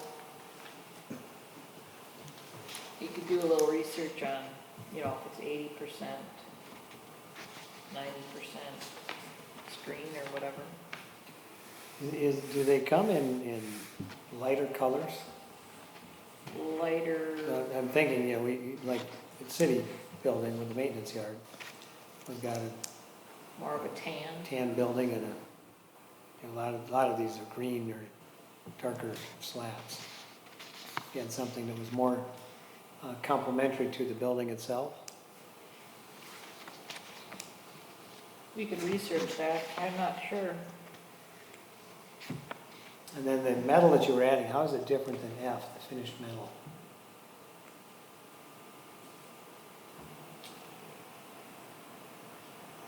Oh, well, we must have, So maybe item E should move to the end then. Yeah, or they split those two. Or, yeah, between F and G. okay, got it. Everything should be light brown. It said rain the other night and that's what it was. Right. Mud rain? Maybe chain link could be allowed with approval in commercial area, but Okay, now, did we skip ahead a little because, wait, no, yeah, page we 3. skip B, I guess. Excuse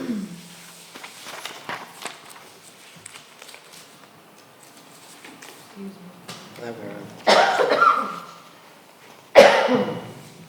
I had a question about that buffer yard, the 100 feet, and whether that's feasible in our city center. We will have some situations where, commercial abuts the residential uses.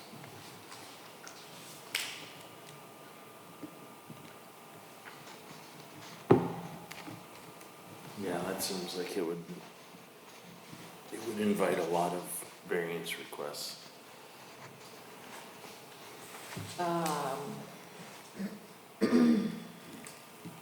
Is it really necessary to have such a big between commercial and industrial? You have a different one for residential? I was just saying, if you have a commercial property or you have an industrial property that abuts the residential, then that commercial or residential, whichever it is, the commercial or industrial, has to have that buffer yard between the residential. The idea is if you're having Okay, either of those next to residential, you're trying to do some type of buffer so that, kind of like the woman tonight that was indicating when they were working on that equipment across the road from her, it's like they're working in her front yard. You want to have some type of buffer, site-wise and noise-wise, because you're operating commercial property that, you know, we've got a few IUPs in my neighborhood that when the big trucks come to dump trash and do different things, there's like, you're grateful to have that buffer because there's a lot of noise associated with it. yeah, I misread that. I thought it said between commercial and industrial also. Yeah, it's either It's or. only residential, too, either. Yeah, either or in residential.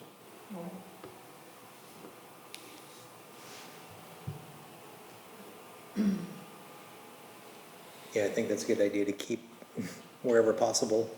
I'm trying to think of any commercials. I mean, there's got to be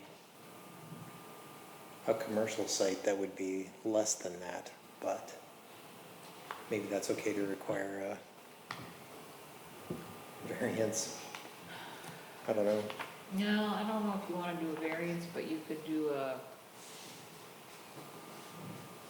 you could make it a UP like outdoor storage, or you could require the, I mean, that basically would encompass the perimeter of the commercial areas there, right? The blue and the red and, you know, that's what we're talking about. Yeah.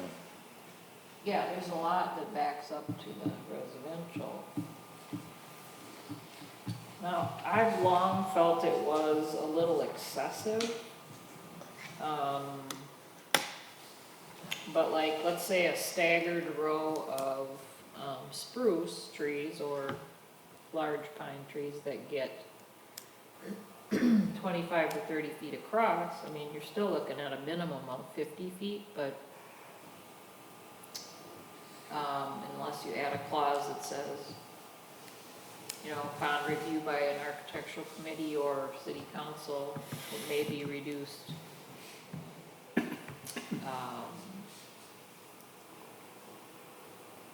You know, through submission of a detailed screening plan approval, you know, something like that.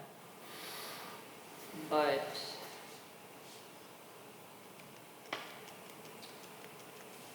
So if someone built a mound with trees on it, that would significantly reduce the impact.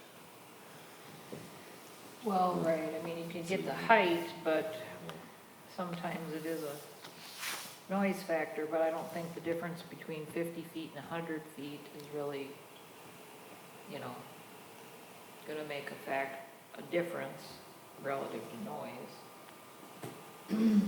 Unless it's just a solid screen, but our buffer description or definition allows open space as a screen, in other words, over a wetland or a stormwater pond, so, you know, noise would echo through that versus, You gonna require all the Sandhill cranes to have permits too, or? Pretty noisy. They have Pretty an ordinance on darn what hours noisy. they can make those calls, so.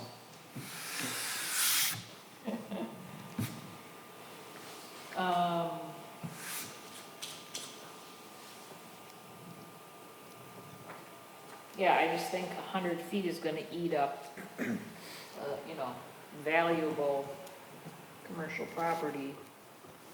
Because them Sandhill cranes will come right in, come right up to your barn or walk right in with you. They got no respect for nothing. You gotta stop feeding them. You gotta whip after them right all the time. Well, that's one of the reasons why you live here, Harold, because Well, if You you're don't talking see that about in the noise, city. there ain't anything any noisier. Terrible. People might appreciate that noise more than the, commercial or industrial noise. But they'll bet you about their neighbor making a little bit of noise, but they don't say nothing about them Sandhills. you're funny. I tell the city folks that comes out, they're pterodactyls. Pterodactyl. Maybe you They're could have, impressed. maybe we could have a reduced number for, if there's a closed type of a buffer, like a mound or a hill instead of open space. Or maybe you say reduce to 50 feet with the, you know, triple row of landscaping, or, I don't know. Put something in so they don't have to come in for a variance. Yeah, I don't wanna have a variance situation. Right. Yeah.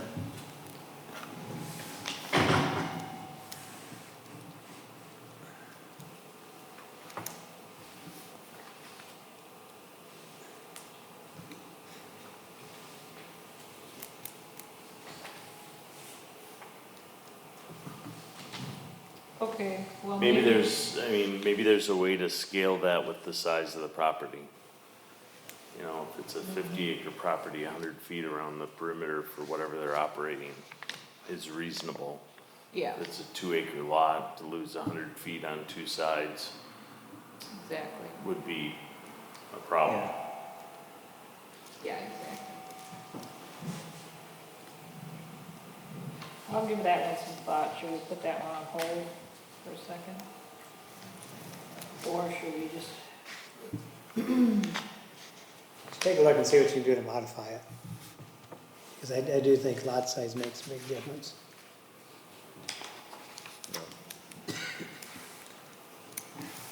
And truly, I mean, you take a look, the lots that have that, Are all, yeah.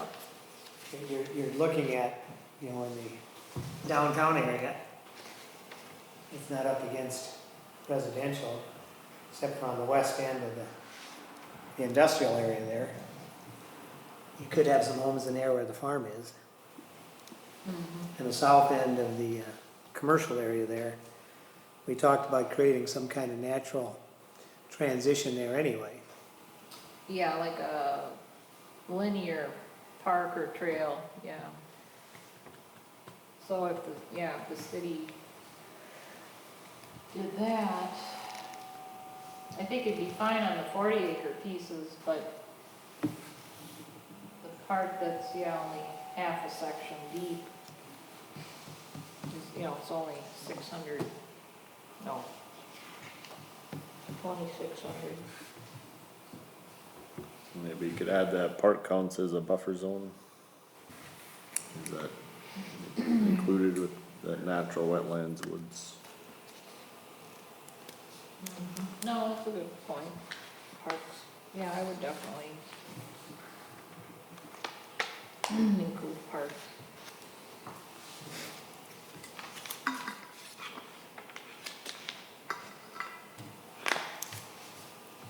Okay, that's enough to go on.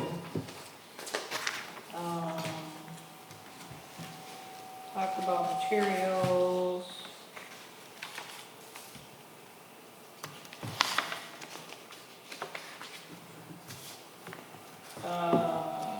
I had a question about, home extended businesses or any residential subdivision requirements. That's probably where I would add in the RRT requirements, because we did have a tree planting requirements along the right of way.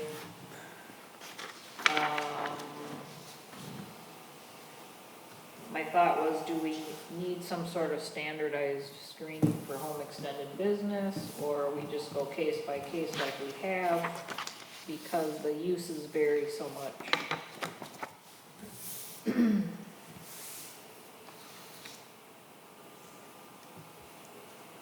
Again, it sort of differs based on what you're screening.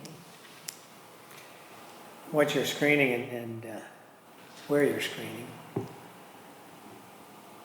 It's a little harder to standardize that. Yeah.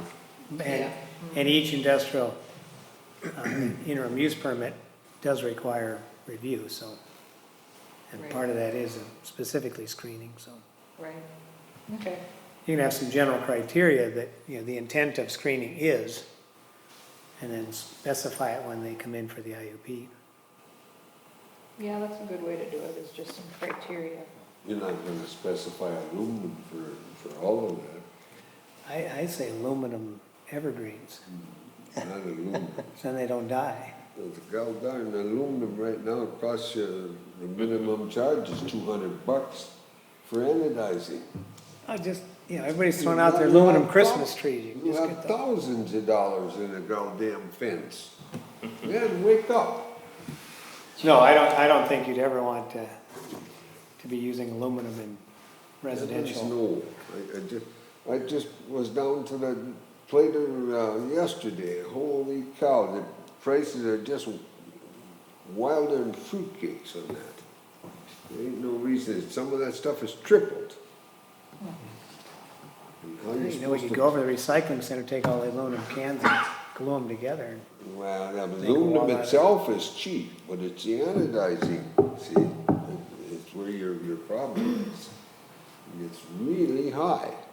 No, and I don't think we'd ever require that. If somebody had a metal fence that they wanted, and they thought it was worth the expense, but I don't think we'd ever require any. Well, I certainly wouldn't wanna pay for the darn thing, because you could burn up a whole lot of cash, and maybe Ramsey would be fuller than it is. I see this stuff every day, with the prices of that stuff, because I get it parts done in wherever, and we're making some of these, industrial heaters where we heat adhesives for many medical applications. And, that's where you see the price on that stuff just really going wild. But medical, see, doesn't get affected because they got plenty of cash right now. So at the bottom of page 5, landscape plan required, that's nothing new.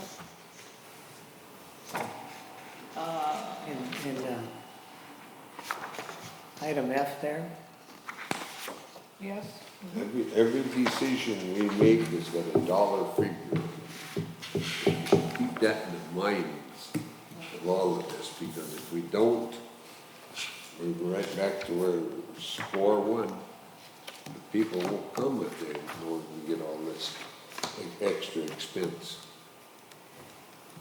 We'll be sitting here with it.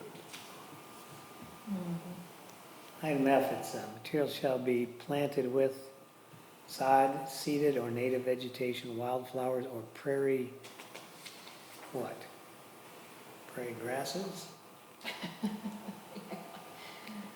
Like the one down on 5 down here at 181st. Yeah, Sorry, that was. He's got a neat yard there, isn't he? There's a yard that's hasn't been mowed for like Yeah. 10 years. I went, well, actually, it was being mowed all last year by somebody. So I went and talked to him, and Isn't he an anesthesiologist? I know he worked for, well, he used to be, but he was working for Home Depot. Oh, is that right? And so he bought a brush hog from Home Depot. But he's not using it, so. I can't afford the gas. So we're gonna have another conversation since the weed inspector was there to visit him already, so, Oh, cool. Who's that? from there. You been out checking on the weeds? A lot of thistle out this year. Oh, there's a lot of thistles. Good crop.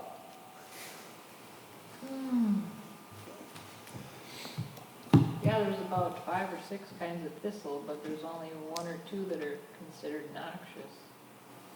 But you're still, They're abundant this year, though. you're still supposed to, control it though.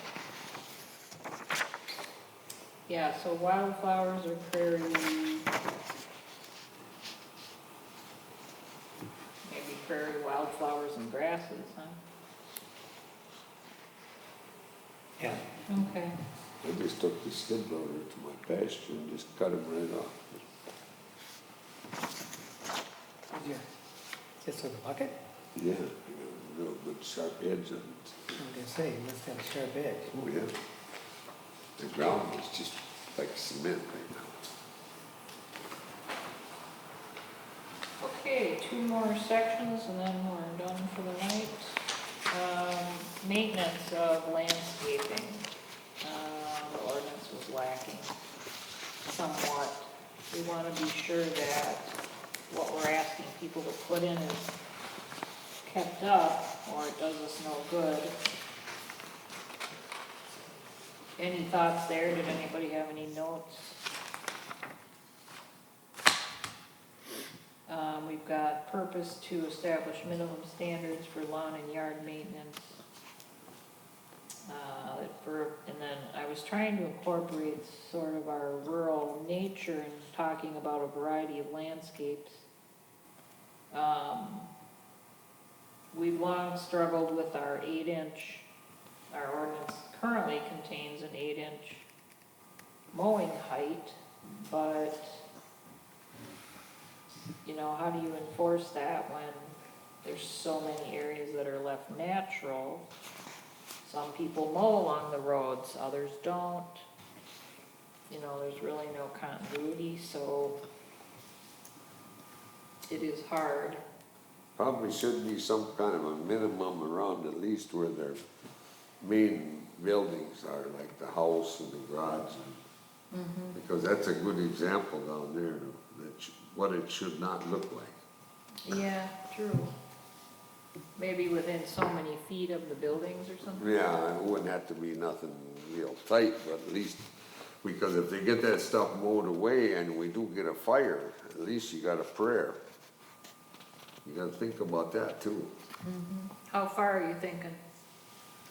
Well, it should be probably minimum of 50, 75 feet from the buildings, I'd say, from the, use your house as your point and, get something kinda, Yeah, I think 50 feet makes sense. yeah.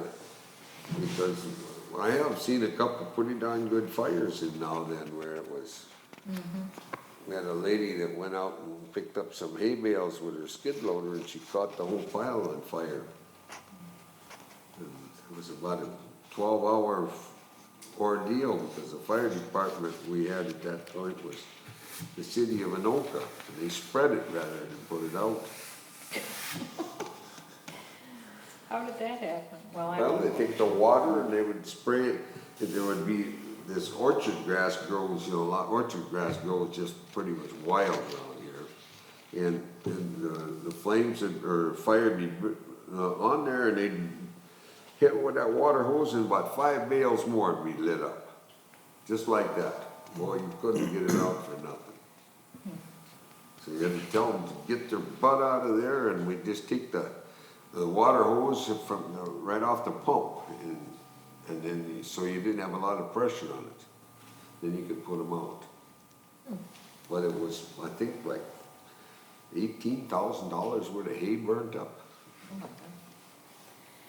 It used to be the Anoka, they tell you, they could save a lot of foundations out in our area. That's all they could save. Took a long time for Anoka to get out here. Oh, you bet it was. They were very slow. And, look at them now. They made that newspaper that the Anoka don't want to fix their roads, they want to fix the golf course. That was in the Star Tribune.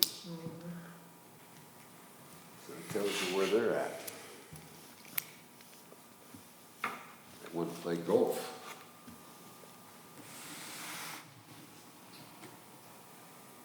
So, Number 4? Or are you still thinking number 3?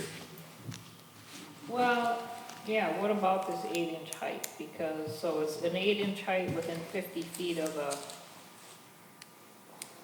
structure? Yeah. Is it just, you wanna say accessory buildings too? Cause, Does it make sense for agricultural? If they're growing hay by their building, Yeah. they wanna cut it, might be higher than 8 inches. Well, I mean, I don't know how close you This can is get to a turf building. grass though, Right, yeah, specifically calling out turf grass here. Okay, yeah. so it could say agricultural use excluded. well, but if you're worried about fire, I mean, there, maybe you have like a 12-inch requirement all around the building. Well, your 8-inch. hay's gonna be taller than Yeah. What? that. Hay's gonna be taller than that though. Oh, for sure. No, I don't mean ag. I think ag should be exempted. Well, especially if it's just an ag building, so maybe, But there are people that are haying on residential lots. If you got a 5-acre lot, you can still get a fair amount of hay off it. Yeah, but then it's not turf grass. Right. So if you're calling out turf grass, if someone wants to do turf or hay right up to their outbuildings, okay. well, I don't think we need the distance requirement then, if Yeah, it's just turf grass at 8 inches, period, because you can easily tell what a fescue or a bluegrass looks like, visually, Well- right? you could say turf grass lawns to be maintained to a height not to exceed 8 inches, Within 50, within 50 feet of any structure. or should it just be? And that way, if you have turf grass that's more of a prairie, you don't have to worry about it if it's not around structures. And if it's a crop, it can grow right up to the building, I guess.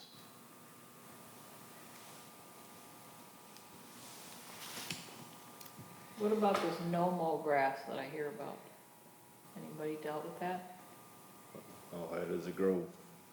I think it only gets like, Just by goats, what, by goats. goats, yeah. Didn't you see right across from the state capitol, this weekend, they moved the goats and the llamas in and they cleaned her up.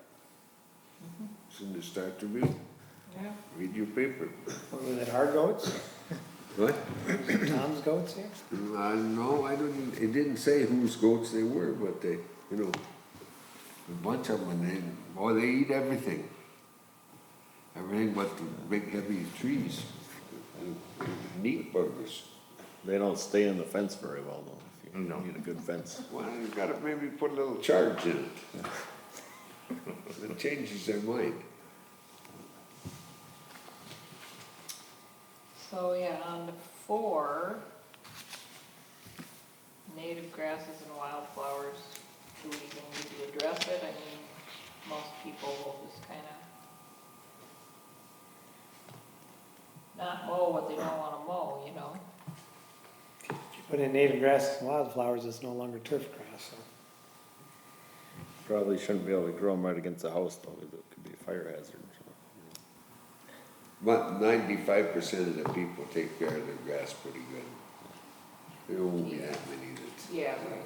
You're always gonna get a certain amount of that. I mean, you gotta expect it, you know. Well, right, that's, yeah. Cause there might be somebody that gets up in the years, gets old and can't do it or something, and he's got, well, maybe one of his relatives doing it, and sometimes they forget to show up, you know, and Yeah, right.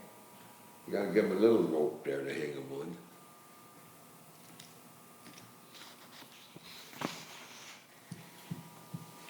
So, we've never, okay, so we don't really need 4 at all, right? No. Okay. The boulevard has gone unregulated. I mean, the guys go out and mow. I don't know what, you know, their goals are when they're out mowing ditches and stuff. Do they hit them all that, you know, for people that don't do The county their own? does. The county does theirs Yeah. on the main roads, yeah. And we do at least once a summer. I don't know how often we hit every road, but we're doing our ditch mowing, so. It's nice when people mow out there. Quite a few of our roads don't meet the standards for a mower to travel on though. Too much bank, you know, they can't get down in there decent. Is there a ditch mowing plan? There's a person hired that did mow ditches all summer. I don't know if there's a plan per se. Have to ask our administrator. I did write a note to myself to check on what it is. I know we do it, but I don't know if we do all the ditches or what the plan is. The question is, you know, it's really the visibility. And you'll see after an accident, the county gets really religious about ditch mowing and tree clearing, especially if there's a fatality. Remember a couple of years ago down on 181st and Nowland Boulevard, and the next couple of weeks, they were cutting back everything in the right of way. The question is, the reason we do it for as a city is the visibility, because you're sitting in a car and if the weeds get so high, you can't see cars coming from your left. You're gonna get T-boned. And so it really is a liability. That's why the city does it in the right-of-way portion. And we encourage people to do it. You know, I mow along the ditch, and this last year I decided to mow half as deep as I do. I go back as far as the county typically does, and they came through this fall and went way off the road and cut the stuff I didn't cut this year. Everybody else, they just went with their mower right along the shoulder of the road, but then they decided to go in way down into the ditch this year and then come back out. So I don't know what their standards are, you know, from a visibility standpoint. You gotta make sure that when people are coming out onto a road, they can see.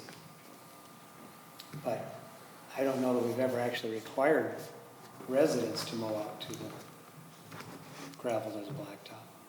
When it comes to fighting over that, the homeowner usually will fight for every tree he's got. And the city doesn't have any say. The city can't go in there wholesale and cut them trees unless it's a real, you know. They've always had a problem with getting after the trees because there's quite a, like Clifton Road down there, you come around that sucker, you can't see around the corners, period. And the trees always are hanging over that. And Joe don't like to get more than 2 feet off the ground with his chainsaw, so. Well, I know what they were doing, because I would watch them before they cut all the trees down to 189th. They would just tip the mower up and they would take the mower along the trees in the right of way. Yeah, but it doesn't get it as good as it could, and that Clifton Road and that should be cut, because it's more or less Lover's Lane is what that is. That's been missed. Well, the other one is where the trees hang over the stop signs. Yes, that's a bad deal too. And another one that we have bad is when we build the school or anything down the road in Ramsey, they got right-hand turn lanes. What have we got on 185th? Nothing. And you can't see nobody coming around that corner coming from the south because they're doing 75 miles an hour. And if you don't make that turn quick enough, you're screwed.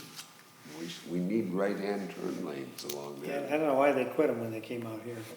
Well, if you read that article in the Star Tribune, you'll see why that is, because we got our county commissioners and stuff are the Dukes of Hazzard. It's just what the article wrote. You gotta read that, that was in Saturday Star Tribune. It pretty well hit where it should. It's a bunch of sheep buggers, because we'd have a decent internet out here if we had a decent county board, but we don't. The only thing he's worrying about is his boat and his cabin up north. So, that's where it is. So for number 5, do we wanna say the boulevard portion of the public right of way shall be maintained to provide adequate visibility? Does that cover us? That's a pretty good statement, really, I mean, because, it doesn't burden people too much, but it hits the reason why you wanna maintain it. because Well, if you. visibility of oncoming traffic, I mean, that's. Yeah. Because when you come out on a road and you don't see that sucker, you know, you only got one chance. Mm-hmm. And it's pretty darn fast.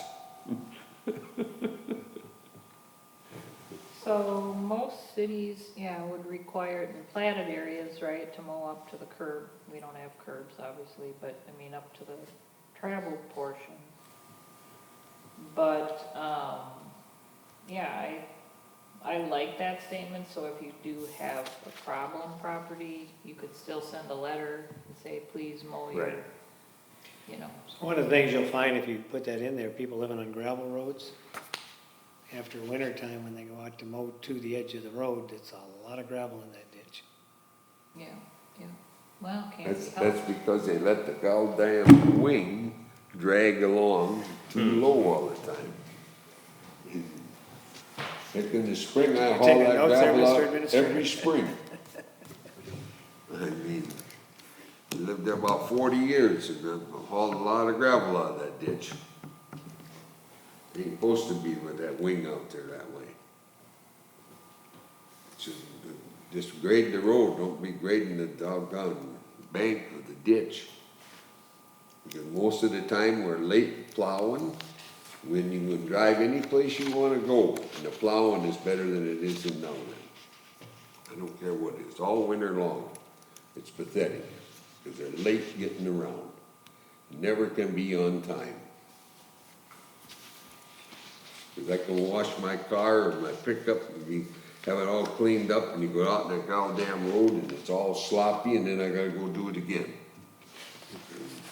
They get out of bed and get going like everybody else does, get up at 3 o'clock or 2 o'clock and get it done like Ramsey does, well then we wouldn't have all that on the road, but we don't get moving. I will say our guys do get out typically at midnight, and Sure. they do a pretty good job. Probably just not by your house. Well, they don't get to get that thing down and get it clean like they do in Ramsey, so. Because, Brad comes over, my son lives over in Ramsey, and he said, yep, well, everything is good till I hit now then, and then it goes to pot. So, I don't know, we've had a lot of compliments too. I won't give them no compliments on that kind of operation they run there, because Took me 10 years to get them to put the sand on the right side of the road. You put the sand on the side that you're accelerating on, not instead of the stopping one. And you want the sand so you can stop. You don't care about if they ever get going, because they're not gonna hurt anybody. But if you can't stop, you're in trouble. And that's the way I pulled more cars out of that Jasper and 185th than you can probably count. So, Are we on our last one? Irrigation. Yep.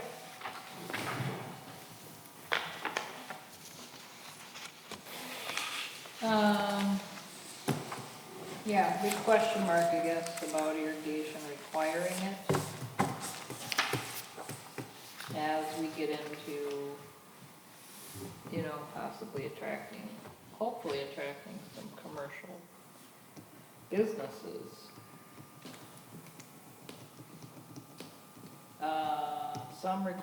Some cities require industrial districts, but, you know,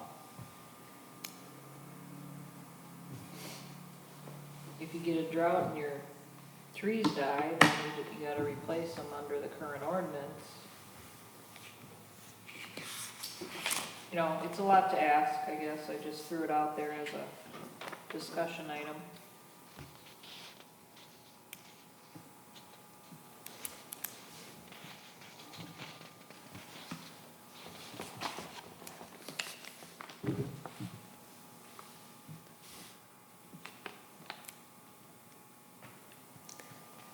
Yeah, is requiring irrigation, I mean, what if, yeah, I mean, Well, if you think about like, the, I'm just, I guess I'm just thinking, depending on soil, you may not need it. I mean, it might be once every 5 years you'd have a, I don't know. Is it always gonna be needed no. to always require it? Yeah, no, but if You've got too many types of soil in now then. Some areas, if we've got lots of nice clay, if you study the soil map, you would see where the green areas are. And the green areas typically are plenty of moisture. the intent is to make everything look nice? Is Well, I that- suppose that's what they're aiming. Well, right, so you get into it with commercial developments, right, with the sod and the curbing and the parking lot medians and Yeah. the areas along buildings that get, you know, beat by the sun and whatever. People may automatically choose to do it anyway to maintain their investment, but not everybody will. You know, granted, we're not like the burbs right now, so maybe it's premature to even think about it. You could just require they keep their stuff alive and they can choose how to do it. Yeah, we already do, so, That's a good point. Good thought, yeah.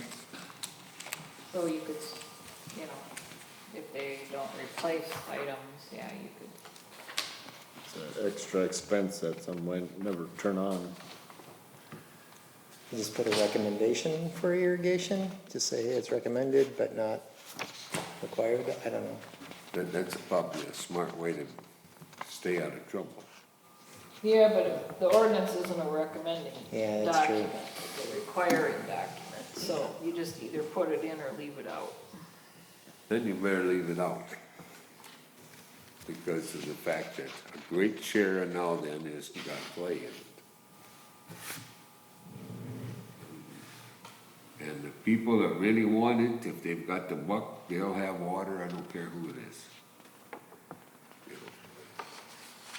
When I lived in Ramsey, I had 140 gallons a minute in my lawn. We just pounded 3 sand points and away we went. You're full of stories tonight here. All right, so next, item C.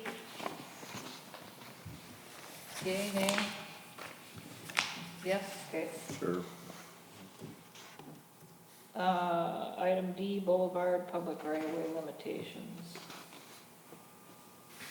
Just, I do wanna compare what I've written here with some of the the other section of the city code relative to public right-of-way regulations, but generally, we have had discussions in the past about,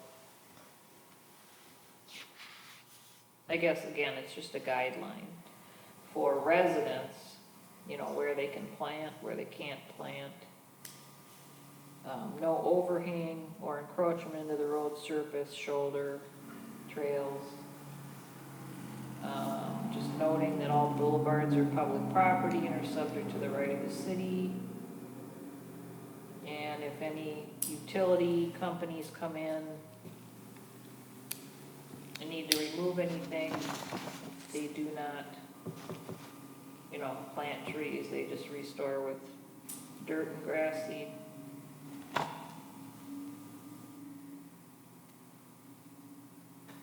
So just some basics there. That all makes sense. Yeah. A lot of people don't realize it, but it all makes sense. Right.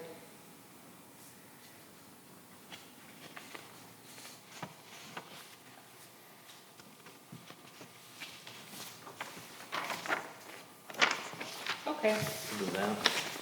well, thank you for your input.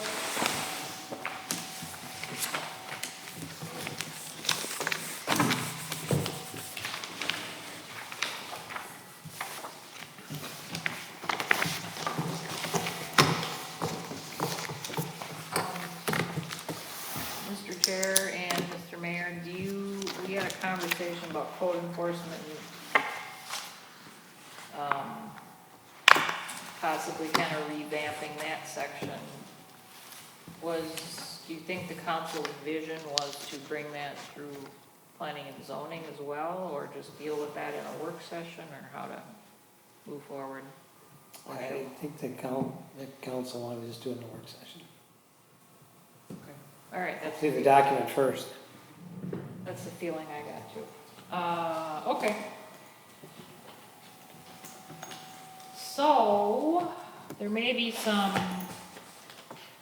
we'll revise this, there may be some things added to it. There may be a,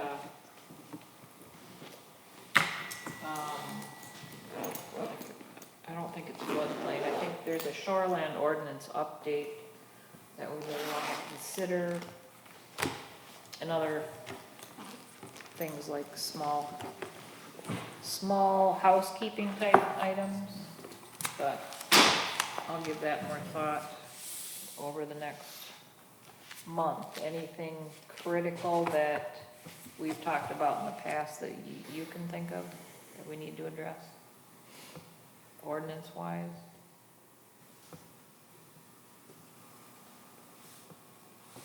Not really? I'll take that as a no. I'll take that as a no. Mr. Chairman, I just do have one question. Yes, go ahead.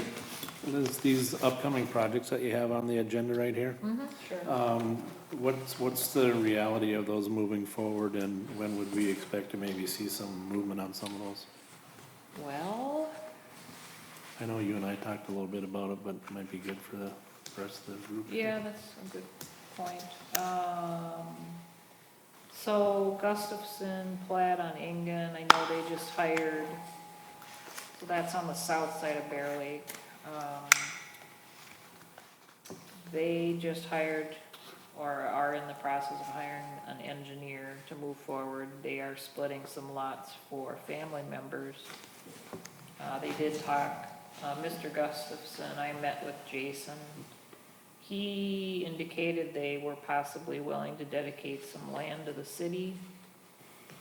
It's not,